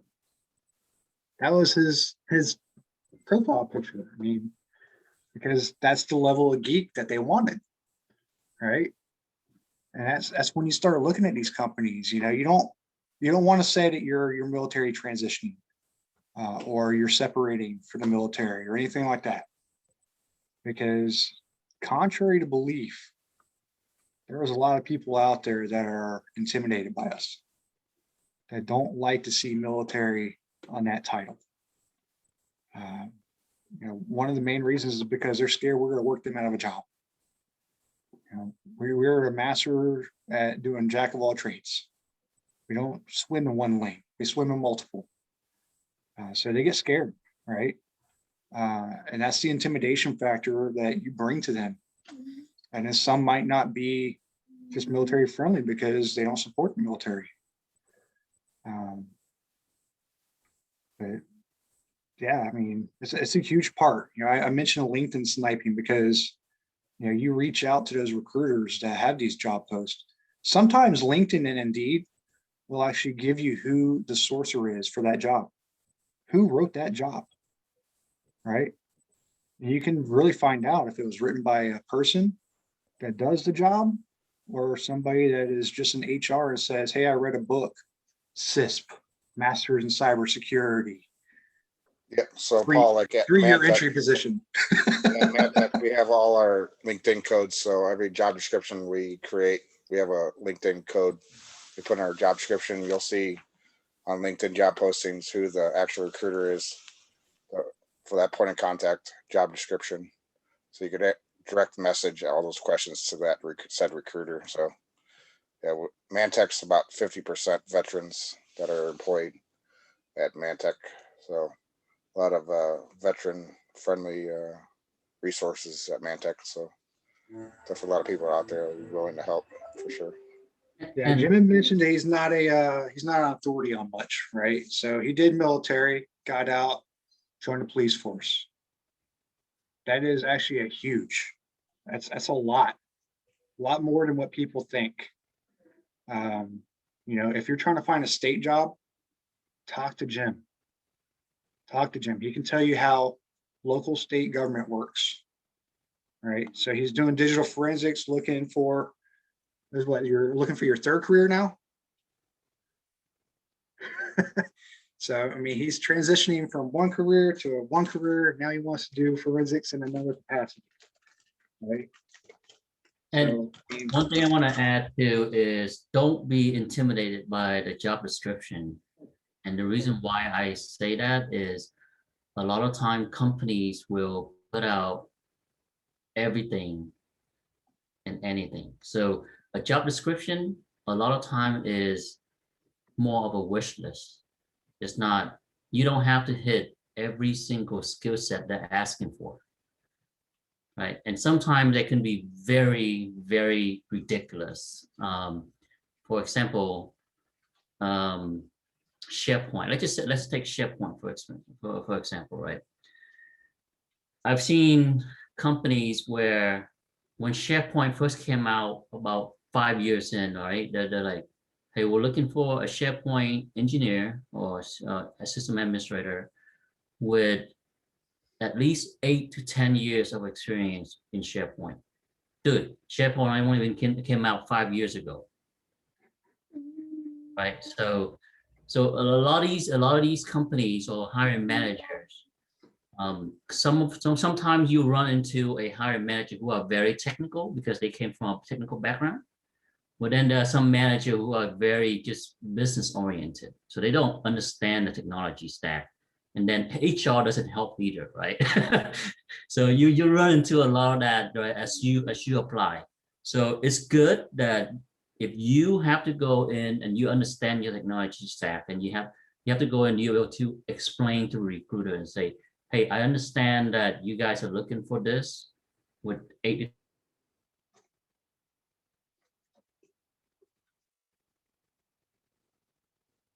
Yep, he got the freeze of death.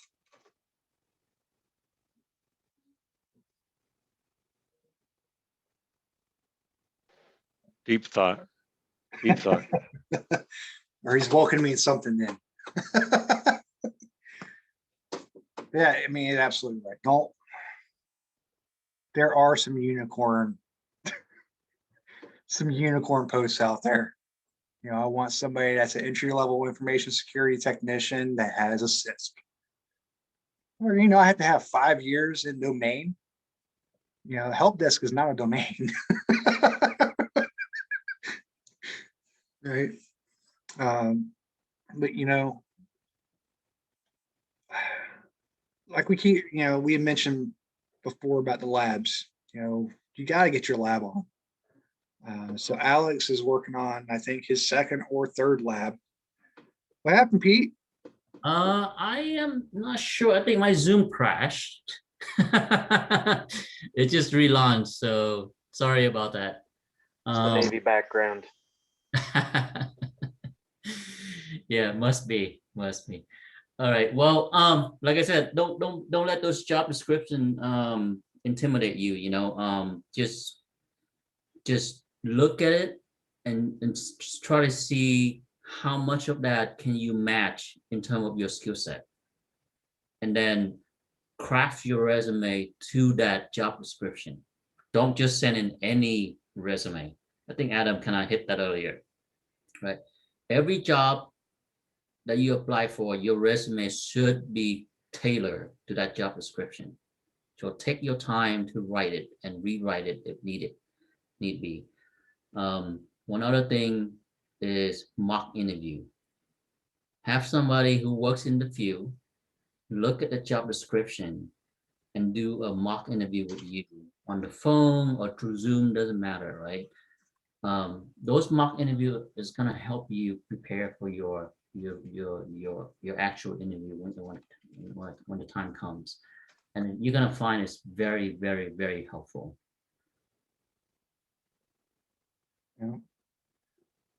So, but at the same time, when we're talking about these targeted resumes, you can absolutely have a cyber analyst resume, right? You just have to tailor it to what their products are. And a lot of times when you do the online application, they're going to ask you for your skills, and you got to put them in, click next, put them in, click next, right? So for some of those, you might actually be able to get away with a cyber analyst resume. But don't use a cyber analyst resume to go apply for an InfoSec engineer job, because apples and oranges when it comes to job title. When they look at the sourcing, when it comes to that department's hiring manager, they'll be like, I need a security DevOps lead. I don't need a cyber analyst. Even though they're very similar in some cases. But labs, cannot talk. Nobody can talk enough about labs and the benefit of them.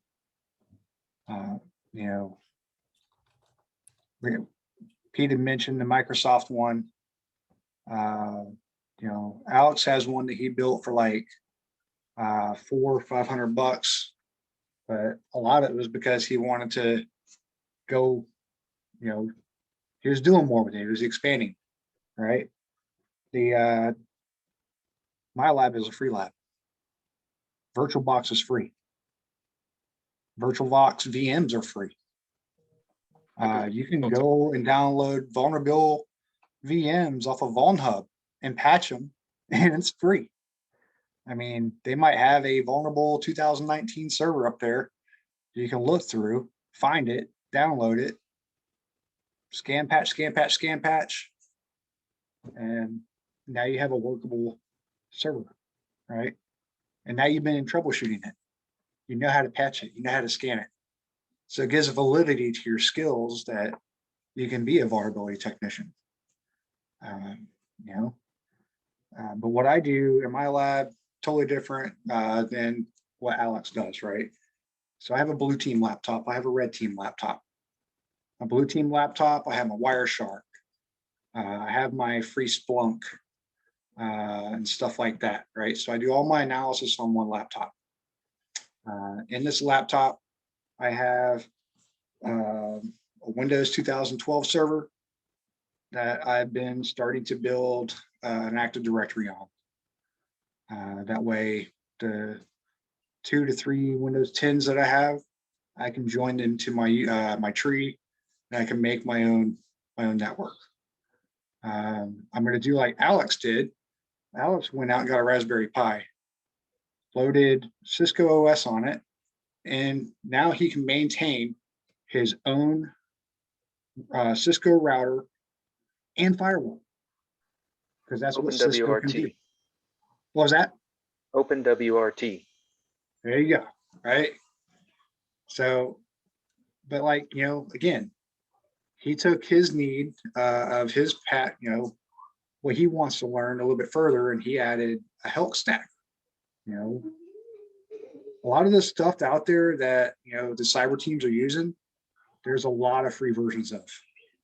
Lots of free versions. Open VAS. There's a vast amount of free stuff. For like Jim, I mentioned SIFT before, right?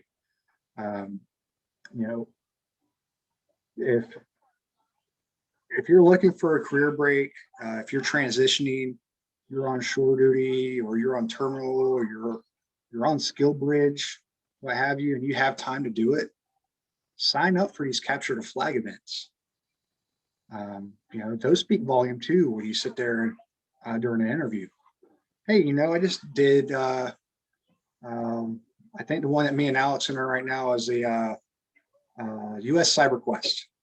There's 10,000 participants. Hey, I'm on the leaderboard. Granted, Alex probably bumped me like 15 slots. But I mean, Sands has one coming up. Theirs is Cyber Fast Track. Theirs is heavy with digital forensics. The winners of the Sands event, the first 10 people get a scholarship to a Sands Academy. So for that one, you choose it. You say, hey, I want your $15,000 scholarship, and I'm going to do, Sands GIAC, digital forensics, GCIH or something like that. And then the first 100 people on the leaderboard get $1,000 scholarship. And the next 100 people on the leaderboard get like $250 off the test. Well, their tests are like $900. So, it puts it around the price of, what a CISP would cost or an ISAC cert would cost. So that works, right? Hey, close the door, dude. Close the door. Refrigerator boy. Splunk. Splunk has a competition coming out called Splunk Boss. This is the third one, right? All of us that have been doing cyber, like me and Matt, we never knew these existed. We go to Cyber Flag. That's our bread and butter. But Splunk has one where they give you a full enterprise license, and you geek out in it, and they hire on the spot. For customer service success managers, to DevOps, Splunk engineers, Splunk admin, and they're looking for cleared people too, because we use Splunk in the military, DoD sector, not just McAfee or freaking Symantec. It's like Jay mentioned earlier too with the Palo Alto. West Coast Hemisphere uses PAN. Only like the Midwest uses the 40 structure for the US, right? So you can kind of bridge a lot of knowledge gaps. You doing stuff like the With You and Me and getting that free, router sim, playing around with the router sim. You throw that in the back door of your VM and use it, build your own little micro network. When you look at like the CCNP,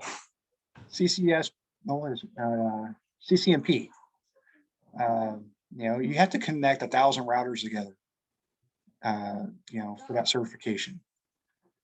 I don't think that one will allow you to do it, but who knows? Do you have an 80-inch screen? Because you're going to need a lot of screen room to be able to see it. But I mean, again, labs are absolutely free if you do it right. You don't need to pay for a lot of software.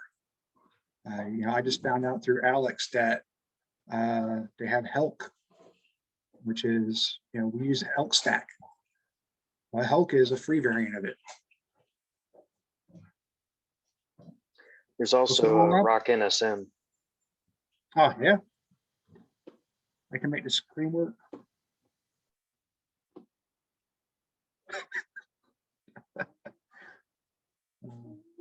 But I mean, yeah, you got to look at it as if you have this time between transition, or if you're in someone's footsteps like Jim or Alice is already out in civilian force, right?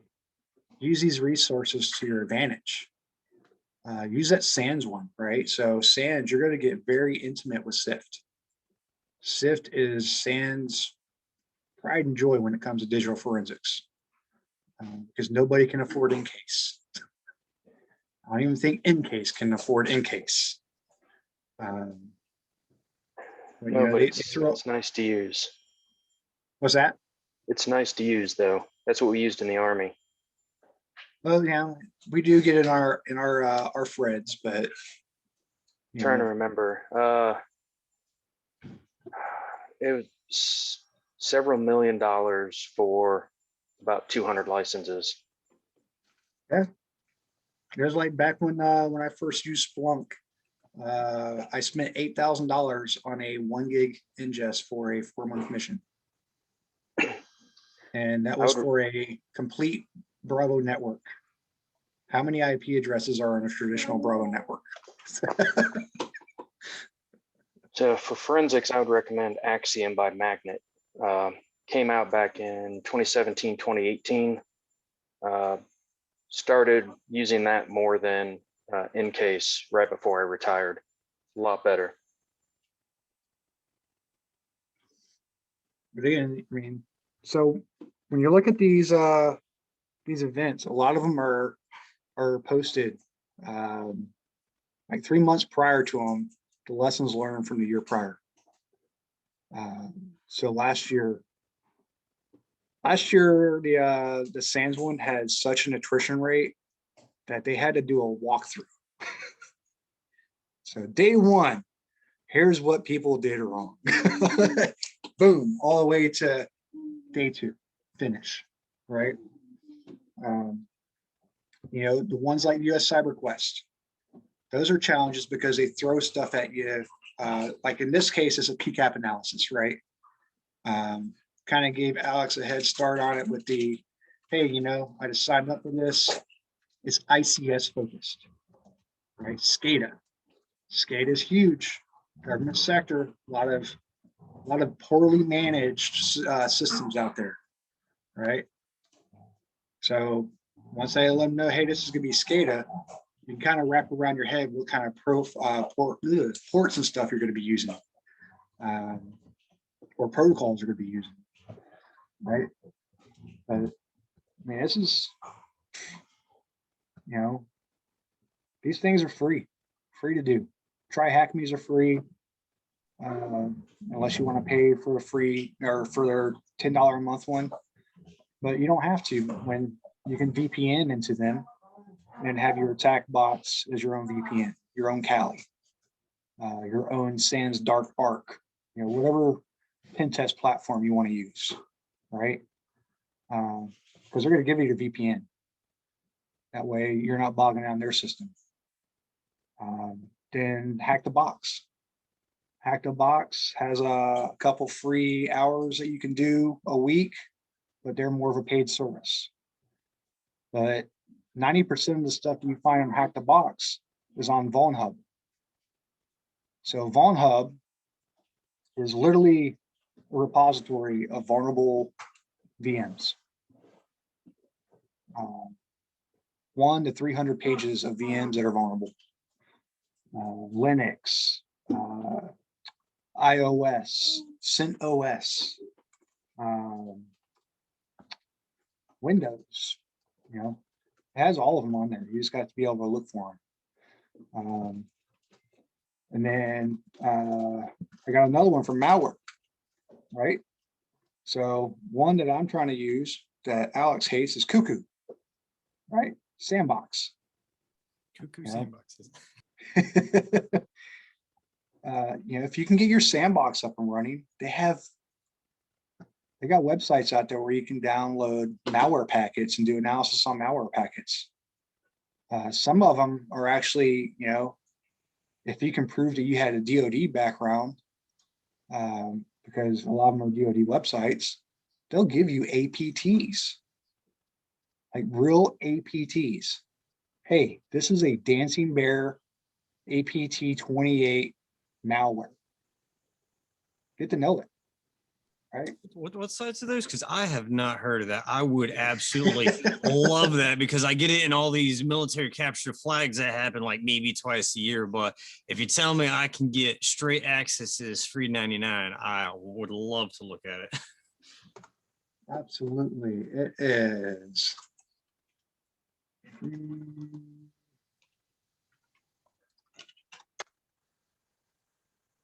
Malware attack traffic. Here, I'll download it. One, you have to be wary of, right? So I'm going to say, anytime you go to Vulnhub or NetSec or Malware Lab, use it in your VM, use it in Linux, because all of their zip files, when you unzip them, you're unleashing malware. It's live.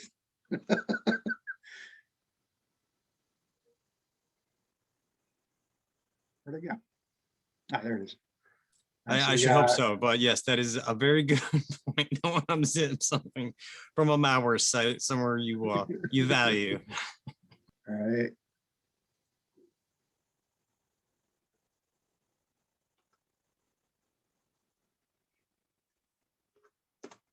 The second one is the one I like.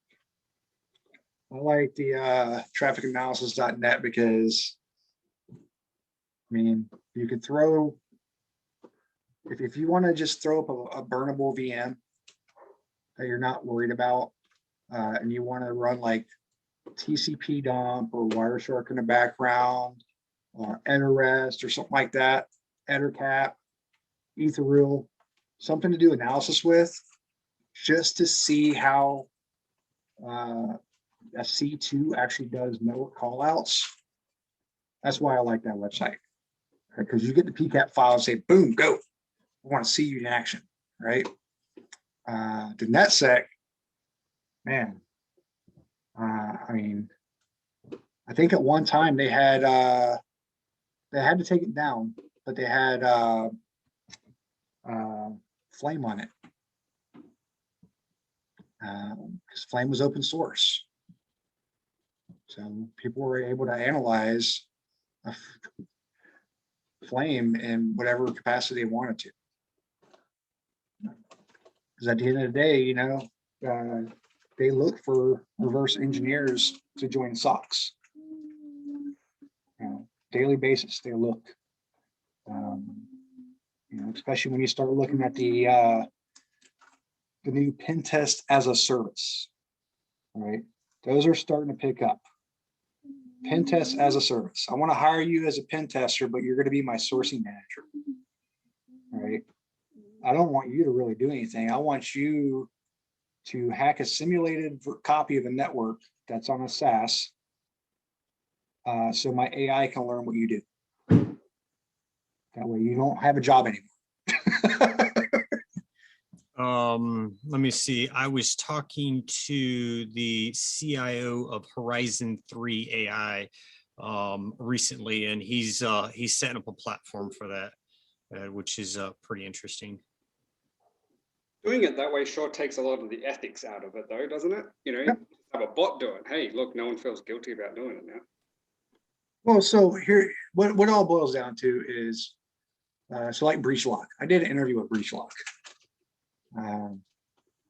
but 20 years experience, and they only want to offer me 50, right? $50,000, right? But they wanted me to be a customer support manager. They wanted me to be the man behind the curtain that explained any questions about their product that the sales manager couldn't answer during a call. screw that, right? Absolutely, Jim. You know, reach out to everybody on here. Absolutely. Definitely reach out to Alex and Adam, because they know a lot of the DFIR jobs that, you know, are along the East Coast. Well, really appreciate it, Paul. You said a few things that I've known and heard of, but I've discovered when it's just so much of a fire hose, it's really good to jump back into these things, because sometimes you're like, man, I completely forgot to look into this thing. And it's good to rehash it. So I love it, man. I appreciate it. Absolutely. Yeah, it was like Alex hasn't done traditional PCAP analysis in a while, and I threw the gauntlet down. You know, and now, because I was ranked 47 for a whole whopping day on that that cyber class. Maybe a cotton gauntlet. It wasn't much of one. I know, right? I'm gonna be participating in this national cyber league. It's a bunch of college students, so it's intermediate base. They were saying that it's kind of advanced, and I'm like, this stuff is intermediate, guys, beginner to intermediate. So I haven't really come across anything super advanced in it. You can't really think of it like that, though. It's advanced. It's still, I mean, I should say a lot of it is getting deep in the tools, and a lot of it is getting that deep understanding. But I don't know, maybe my standards for advanced are a little bit high, and I need to start selling myself more advanced. But you have to look at, right, when you start talking to places out and about, like the National League or CyberQuest or anything like that. You know, you're talking about college students, right? All they're doing is reading a book and doing labs on specific tools. They're not gaining fluency. That's why for it to be considered intermediate, you know, advanced for them, but intermediate for you, you know, you got to look at that. That's why a degree doesn't weigh more than a cert in the real world, right? I'm certifying you as a practitioner. I'm not giving you a piece of paper to say that you know all the governing doctrines. You know, you end up like Alex with 50 master's degrees. I have one. Well, not even. It's not done yet. I feel you on that. I've got a couple associates, thankfully from the Air Force, but I'm working on my bachelor's, and maybe I'll go for a master's. I don't know. I'm learning a little bit from my bachelor's, but at the same time, it's a lot of it. Once I get this bachelor's, it's stuff I can just research on my own and show the education and experience. Why am I going to go to university and have them teach me old, outdated information? So it all depends on what you want to do. I'm actually looking to go for a PhD in space cybersecurity. I'm also looking to move over into advanced research into space cybersecurity. So I'm working with Space Force right now. One of my projects is reverse engineering telemetry and satellite commanding to build IDS signatures. I do things a little bit different than most everybody else around. So okay, that is definitely a case. I would say a degree. Yeah. Well, So, I mean, the other thing is you got to look at it. I mean, are you wanting to be a manager, or are you wanting to be a technical expert? Right? Because at the end of the day, the difference between that position that you've tried to apply for, if it's management, they're going to say that they want a degree because you know how to do college writing. Right?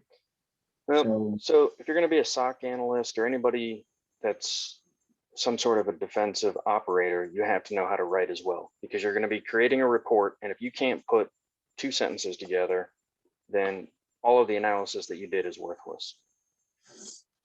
Yep. And then a lot of the MSSPs are going to make that harder for people because, you know, you take a look at a company like Deepwash that uses what they call Linscope, right? Generates the report automatically.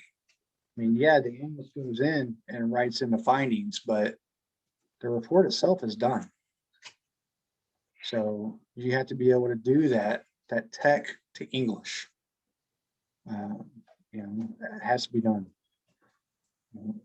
You got cases like Andrew, you know, want to leave the big island, come to the even bigger island, and now I need certs, right? Yeah, stupid of me to do that. I was gonna say that before, yeah. So I'm now fully immigrated into the US because my wife and kids are here and stuff like that. But yeah, I've got 12 years in the Royal Australian Air Force doing IT, but there, like our IT is like, I've done everything. I haven't found my in for cybersecurity because it's hard for me because I want to keep learning things, but cybersecurity for me is going to be that learning a whole new world on top of what I already know. And I don't know if I have the mental capacity for that just yet. So I haven't found the hook. So I haven't found something that's going to hook me into it, that's going to make me really want to push all that previous knowledge out. But yeah, finding all these certificates and stuff that I'm going to have to do, like Security Plus, A Plus, Network Plus, whatever all these other ones are, which are literally just, can you memorize the stuff in the materials to answer the questions? Because I sat there and I've answered a bunch of test questions going, well, hold on, there's 50 things you need to do before this, before you get to doing this thing. Like, you can't just go, oh, we're gonna just block these users for no reason. Well, hold on, speak to your hiring manager and your contracts manager and organize it with them before you just ban these contractors from having accounts. Like, it's not how it works. You don't just arbitrarily block these people. You have to find out everything about it first. Junior, you're not writing information security policy manuals. Like, Why not? But I when you wouldn't look at a CompTIA as being any learning standard. You grab what you need to get past the gatekeeper, and that's Sec Plus. You don't need A Plus. You don't need Network Plus.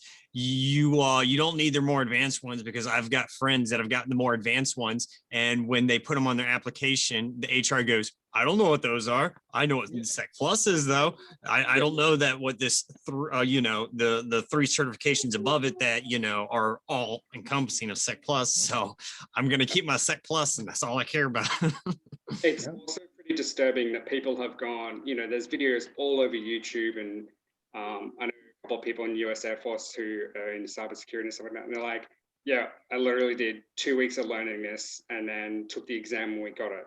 And then there's people like, oh, I did a nine days of reading and I got the exam. I'm like, but this is like the HR gold standard of right. So like, what's the point that of was it? the conversation that I was having with somebody recently, and it was the fact that, okay, when you take this test, it gives them a piece of paper proving that you know the theory and concepts, and that they certified you as a practitioner.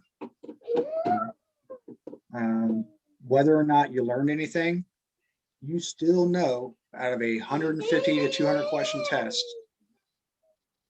enough to be able to grasp the concepts if they hire you. All right. And that, again, that's why for me, I don't really like the boot camps. Study, do your thing, work in the thing, and then test your knowledge. Now, if it's something like, you want that cert, you haven't really worked with it or not, so you studied on your own, and now you want to do a boot camp, because the boot camp is going to help you, with a tailor to the test type structure, right? What the CompTIA concept is, right? Because CompTIA uses their own key phrases, and that's why, me personally, I will only use CompTIA books to study on. Someone else's freaking book is not going to say what CompTIA meant for that scenario. Because every single answer is correct on the CompTIA exam. It's the most correct answer for CompTIA. One good one was one of the first things I read was answering a question about a man trap, or had the answer as a man trap. I have never heard that term, because in Australia we don't call, as far as I knew, the thing they were describing wasn't a man trap. It was like an airlock or a single entrance, something like that. And I got that thing wrong. I was like, hell, man trap. And it's like, oh, it's where you just like let one person in, the gate closes behind them, and then they let them out again. I'm like, I've worked with physical security for a whole bunch of different buildings and top secret areas.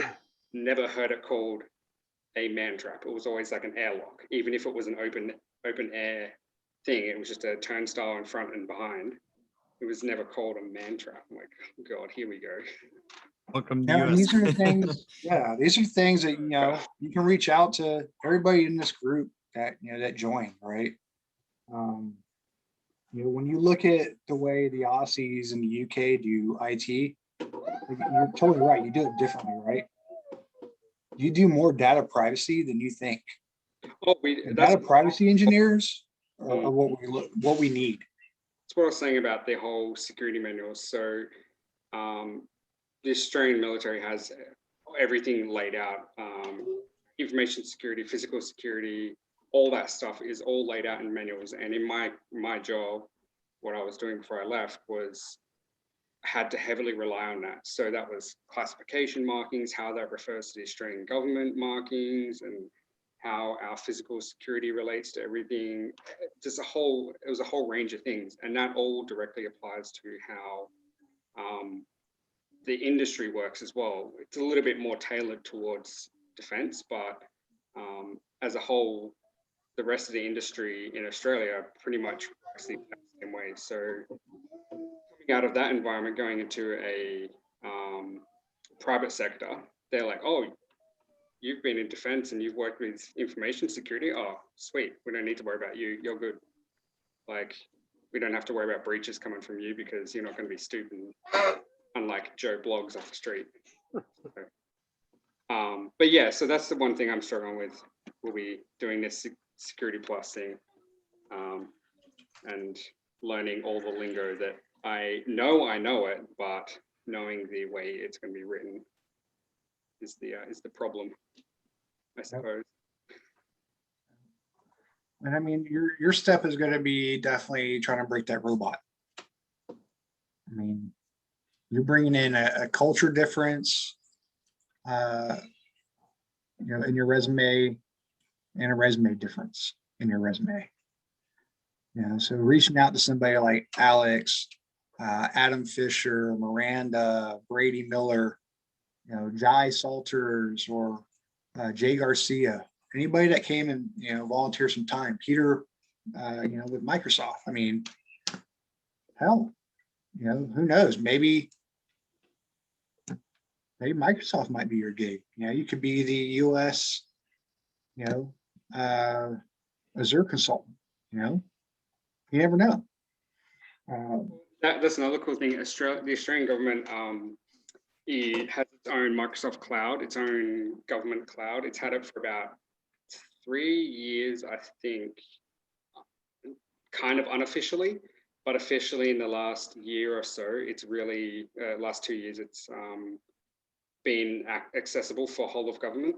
And with COVID kicking off everything, not that we had a big problem in Australia with COVID, but the Department of Finance actually had a Teams tenancy, and pretty much as soon as COVID happened, every government department just jumped on and stole all their licenses. And then Department of Finance actually ended up having to start charging other departments to use their Teams tenancy. But now everyone's got it. So Department of Defense in Australia have their own internal Teams tenancy, which is up to restricted or protected, they call it. Like your bottom level. It's not unclassified, but it's just your bottom level security. And I think they're working on a secret version, which will be interesting to see how that works. But yeah, you can use that for all sorts of meetings now, and that's been going on for quite some time. So it's interesting to hear that the US is still so far behind, considering, you know, where's Microsoft from? Where does all this stuff stem from? Like PayWave. How does the US not have PayWave rolled out across the country? It's only just starting to like really kick off. So Creatures of habit. Right. When I find a lot of times where infrastructure is initially developed, it's lacking and behind because it is developed and refined there. Then other people get interested, get it, and then they get the refined version. Meanwhile, where it was developed, it's working. Why do we need to pay all this money to upgrade it? Yeah, exactly. Well, I still do like that you can just jump onto your phone bank app and scan a check, though. That is really good. Don't have that. We don't have checks in Australia. I use USA. What are you talking about? I've been scanning my checks up to my bank account for like the past 4 years. Yeah, because my wife, her dad was in the US Air Force, so she has USA, and now I'm on that account, and so I'm like, oh, sweet, I can now scan checks that are given to me. But she's like, yeah, this is so easy now. I get a check, beep, done. It's like money's there already. I'm like, how does it? What is this voodoo magic? It'll work like that till you cash a bad check. Then they'll put a flag on your account, and it'll take a while. I've not had that experience. I've just had somebody tell me of their experience. Yeah, I can imagine. But yeah, like we don't use checks, so whatever. Sometimes you're forward, sometimes you're backwards. Can't win. But yeah, I don't know. Maybe I can be convinced about finding a way to get me hooked into cybersecurity. So I'm all ears for that. If there's something that really jumps out to you. I don't want to be the human version of a malware pop-up or antivirus pop-up. I don't want to be that kind of person. So like, oh, something's been detected. Hey boss, we've got a virus on the network. I don't want to be that. So, and that's what most of the jobs I've seen have been. Sounds like you might want to take a little bit longer of a roundabout way of getting a lot of that cybersecurity and go towards more of a threat hunter. So you would see that maybe not just alert, hey, there's a virus here, but you would do like a deeper dive of, hey, this is some suspicious traffic here. Let's see if we can find some point of frames of time on this traffic, then start pivoting around to find another point of analysis. Hey, around that time, something else happened. Then maybe see, well, out of all the programs that were normally running, this one program that normally doesn't always run at this time started running, and then start just having those pivot points of deeper analysis. And then you start carving stuff out. And that's what you do more as a threat hunter. But, and then those roles tend to pay pretty well. And a lot of immature SOCs I've seen, or SOCs, sometimes they want their SOC analysts to do that. Or at the same time, while other companies try to put their SOC analysts in a complete bucket, which is why it's really hard sometimes to find out what a company wants to do with their SOC analysts. They want them in buckets where they only look at dashboards, which is kind of not good. There's no career development for one, and they see the alert and then they learn nothing about the alert. They just go, hey boss, there's an alert. And then they send the threat hunter, or they send somebody hired to do some digging on it. So it can be hard. I feel you. you. Heavy medium, definitely. And it's threat intel, threat hunting. It's definitely fun.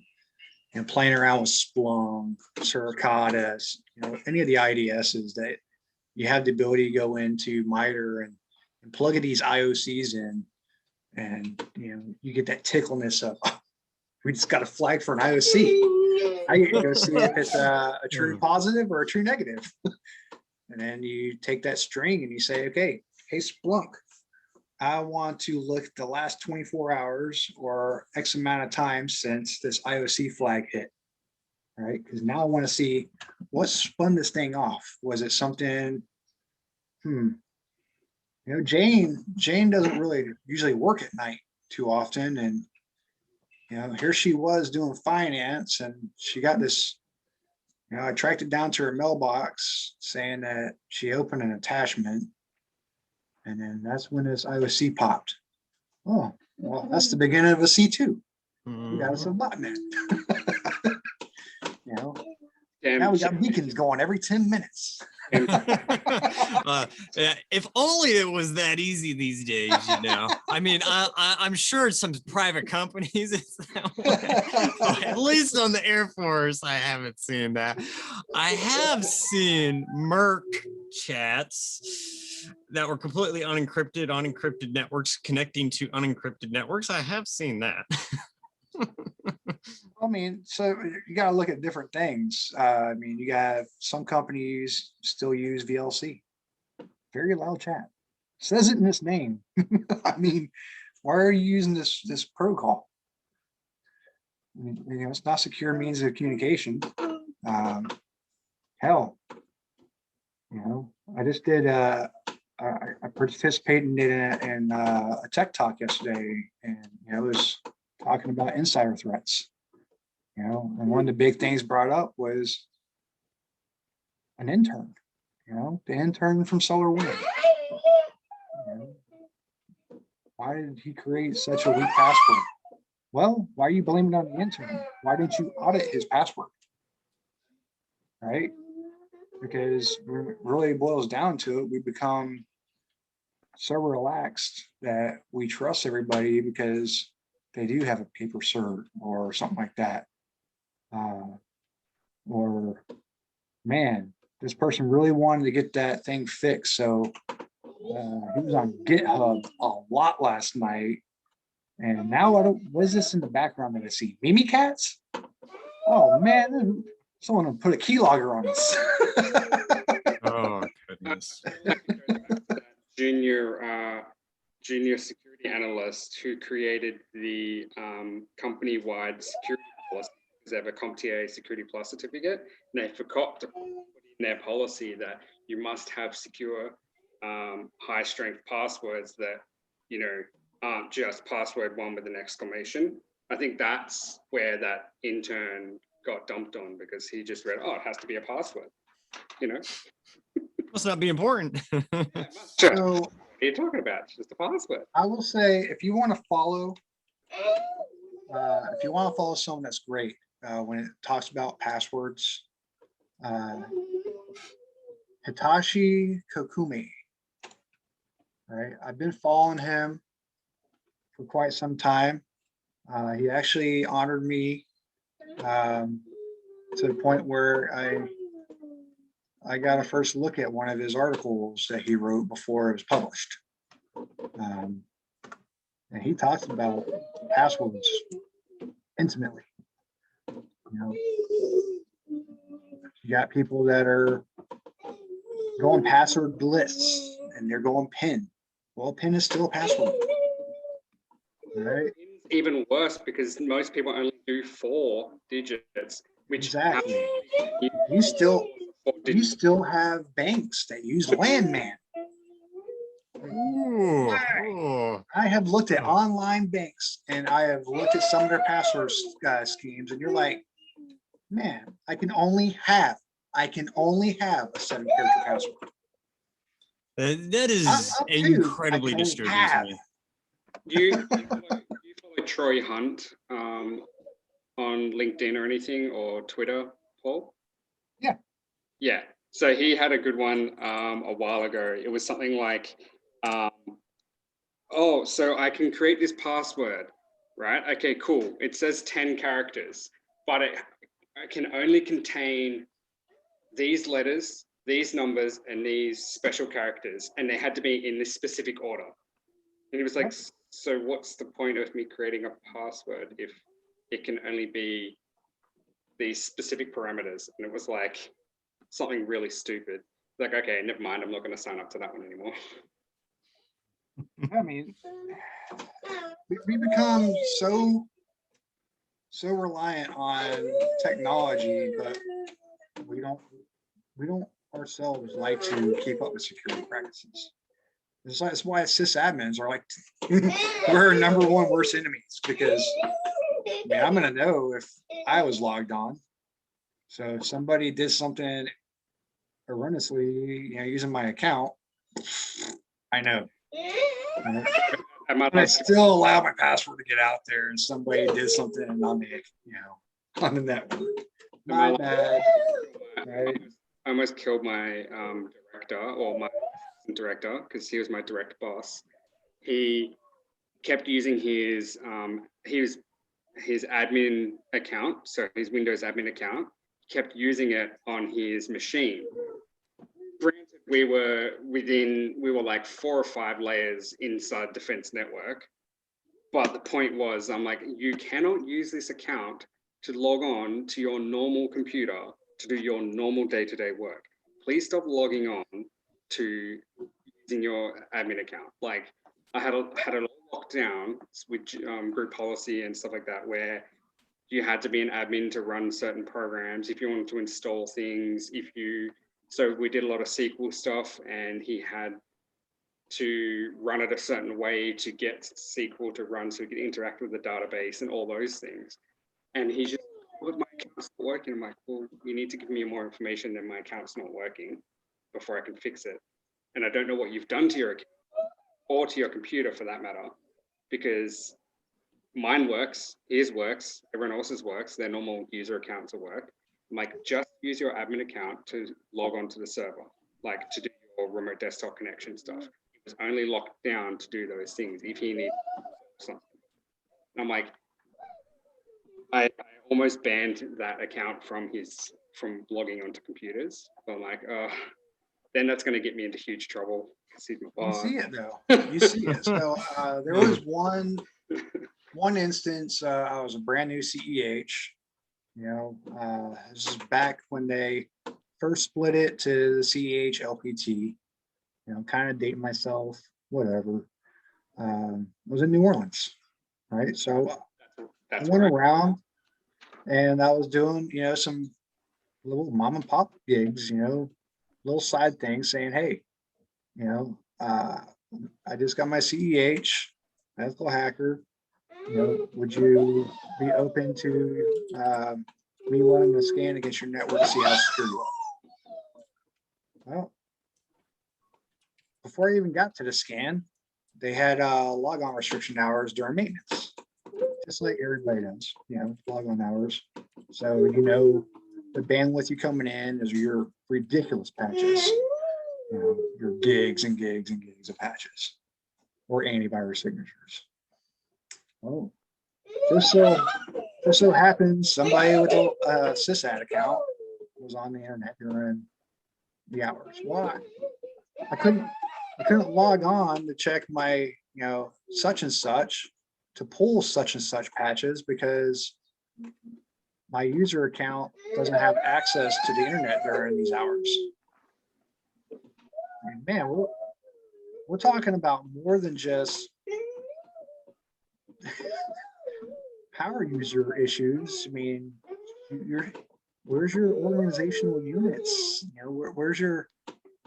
We gotta start looking at your Active Directory permissions now and seeing what kind of group permissions you're giving everybody.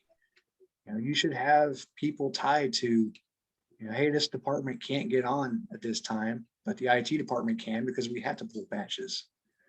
And then it came to the second NMET scan I ran was, I started at 4 p.m. And I didn't come back until closing to get it. They already had people that were off work that were remoting in. I was like, you know, but that was what, it was a small bank and trust, you know, it's what they, hey, I need you to knock this out real quick because you didn't do it, or they forgot to do something. So, you know, clear plain as day, because it wasn't a whole lot of encryption back then. So, you know, they're working on people's portfolios. So that was a fun little, you know, 3-day experience that I got, because I was like, huh, I got told that I could possibly go out and do this, so I'm gonna go try it. You know, but you know, it's so much bigger than what we think it is. So much bigger. Yeah, so that's interesting. I'm in New Orleans now. No, I'm not in a closet, which people think I am. That's just shutters to my balcony. There's a door there, and there's a door just there. But yeah, so and there's a lot of jobs, but it's, yeah, again, I think I'm in that category where I have to bot friendly my resume, because my resume looks, it's a pretty resume. I've made it look nice. I spent a bit of time making it look good. But yeah, just having the text there so it can be scraped is probably a bit better than making it look pretty. Yeah, there's tons of jobs, and there's a lot of IT service desk jobs, mid-level and stuff like that. There's a few security jobs and stuff like that, but yeah, it's gonna be I know a interesting. sourcer that with General Dynamics that I'm gonna put you in contact with. All right, because General Dynamics works a lot with Aussies. Yeah, I'm lucky that I can still work in Australia, so I could look for remote Australian jobs for the time being. But it's going to be interesting because not that I don't need a job right this second, because we do have some money. Well, so what about talking with like Rebecca Nugent from With You With Me and seeing what opportunities they have for us? Yeah, I spoke to her the other day, and I've been on their site for a while, and then because I was still in when I first joined them, I wasn't in a rush to get out and get a job with through them, so I was sort of just doing it to prepare myself. And then I think I kind of fell through the cracks a little bit. So they're great. They've just got a ton of stuff going on, and so I think she's put my name back up there again.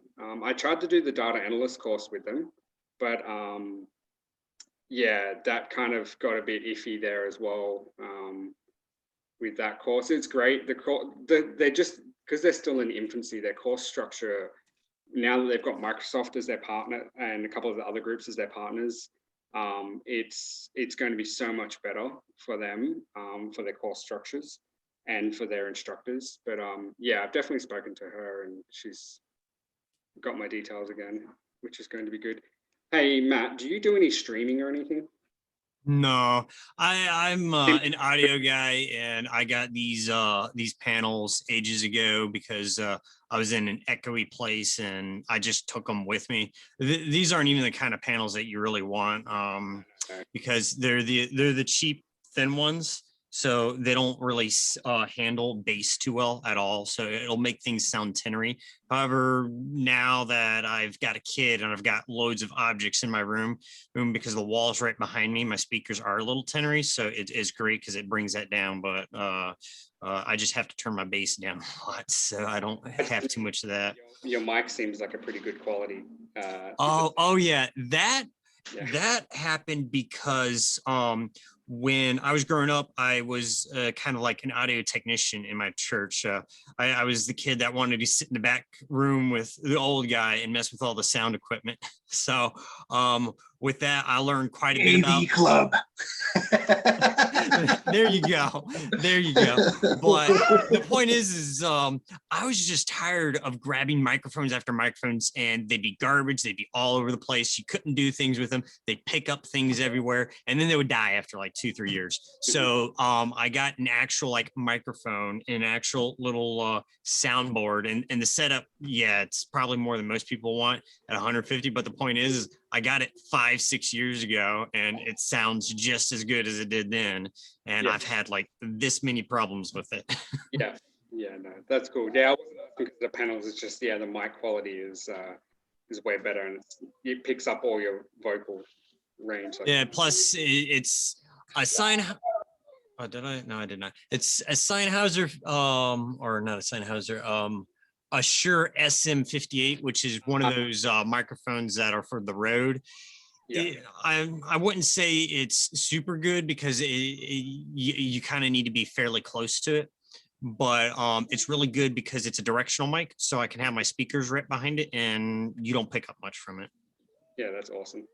But I mean, if you're smart and you get them on sale, or you can get them used too. You can get them used for like $30-$40, and if they haven't been abused at all or even abused, they're probably still going to be fine. Is it an XLR input or? Yeah. Damn, so you need a mixing. You'll definitely need a mixing board, and I'm hesitant to suggest any of the USB inputs because I got one of those. It did not work for me. I returned it and I got a replacement and it worked, but I didn't super like it. Other people have had great experiences with them. I just didn't. But yeah, hey, my second option is pushing. I'm gonna stop recording me and how now it's just us geeking out. Oh, I just noticed that.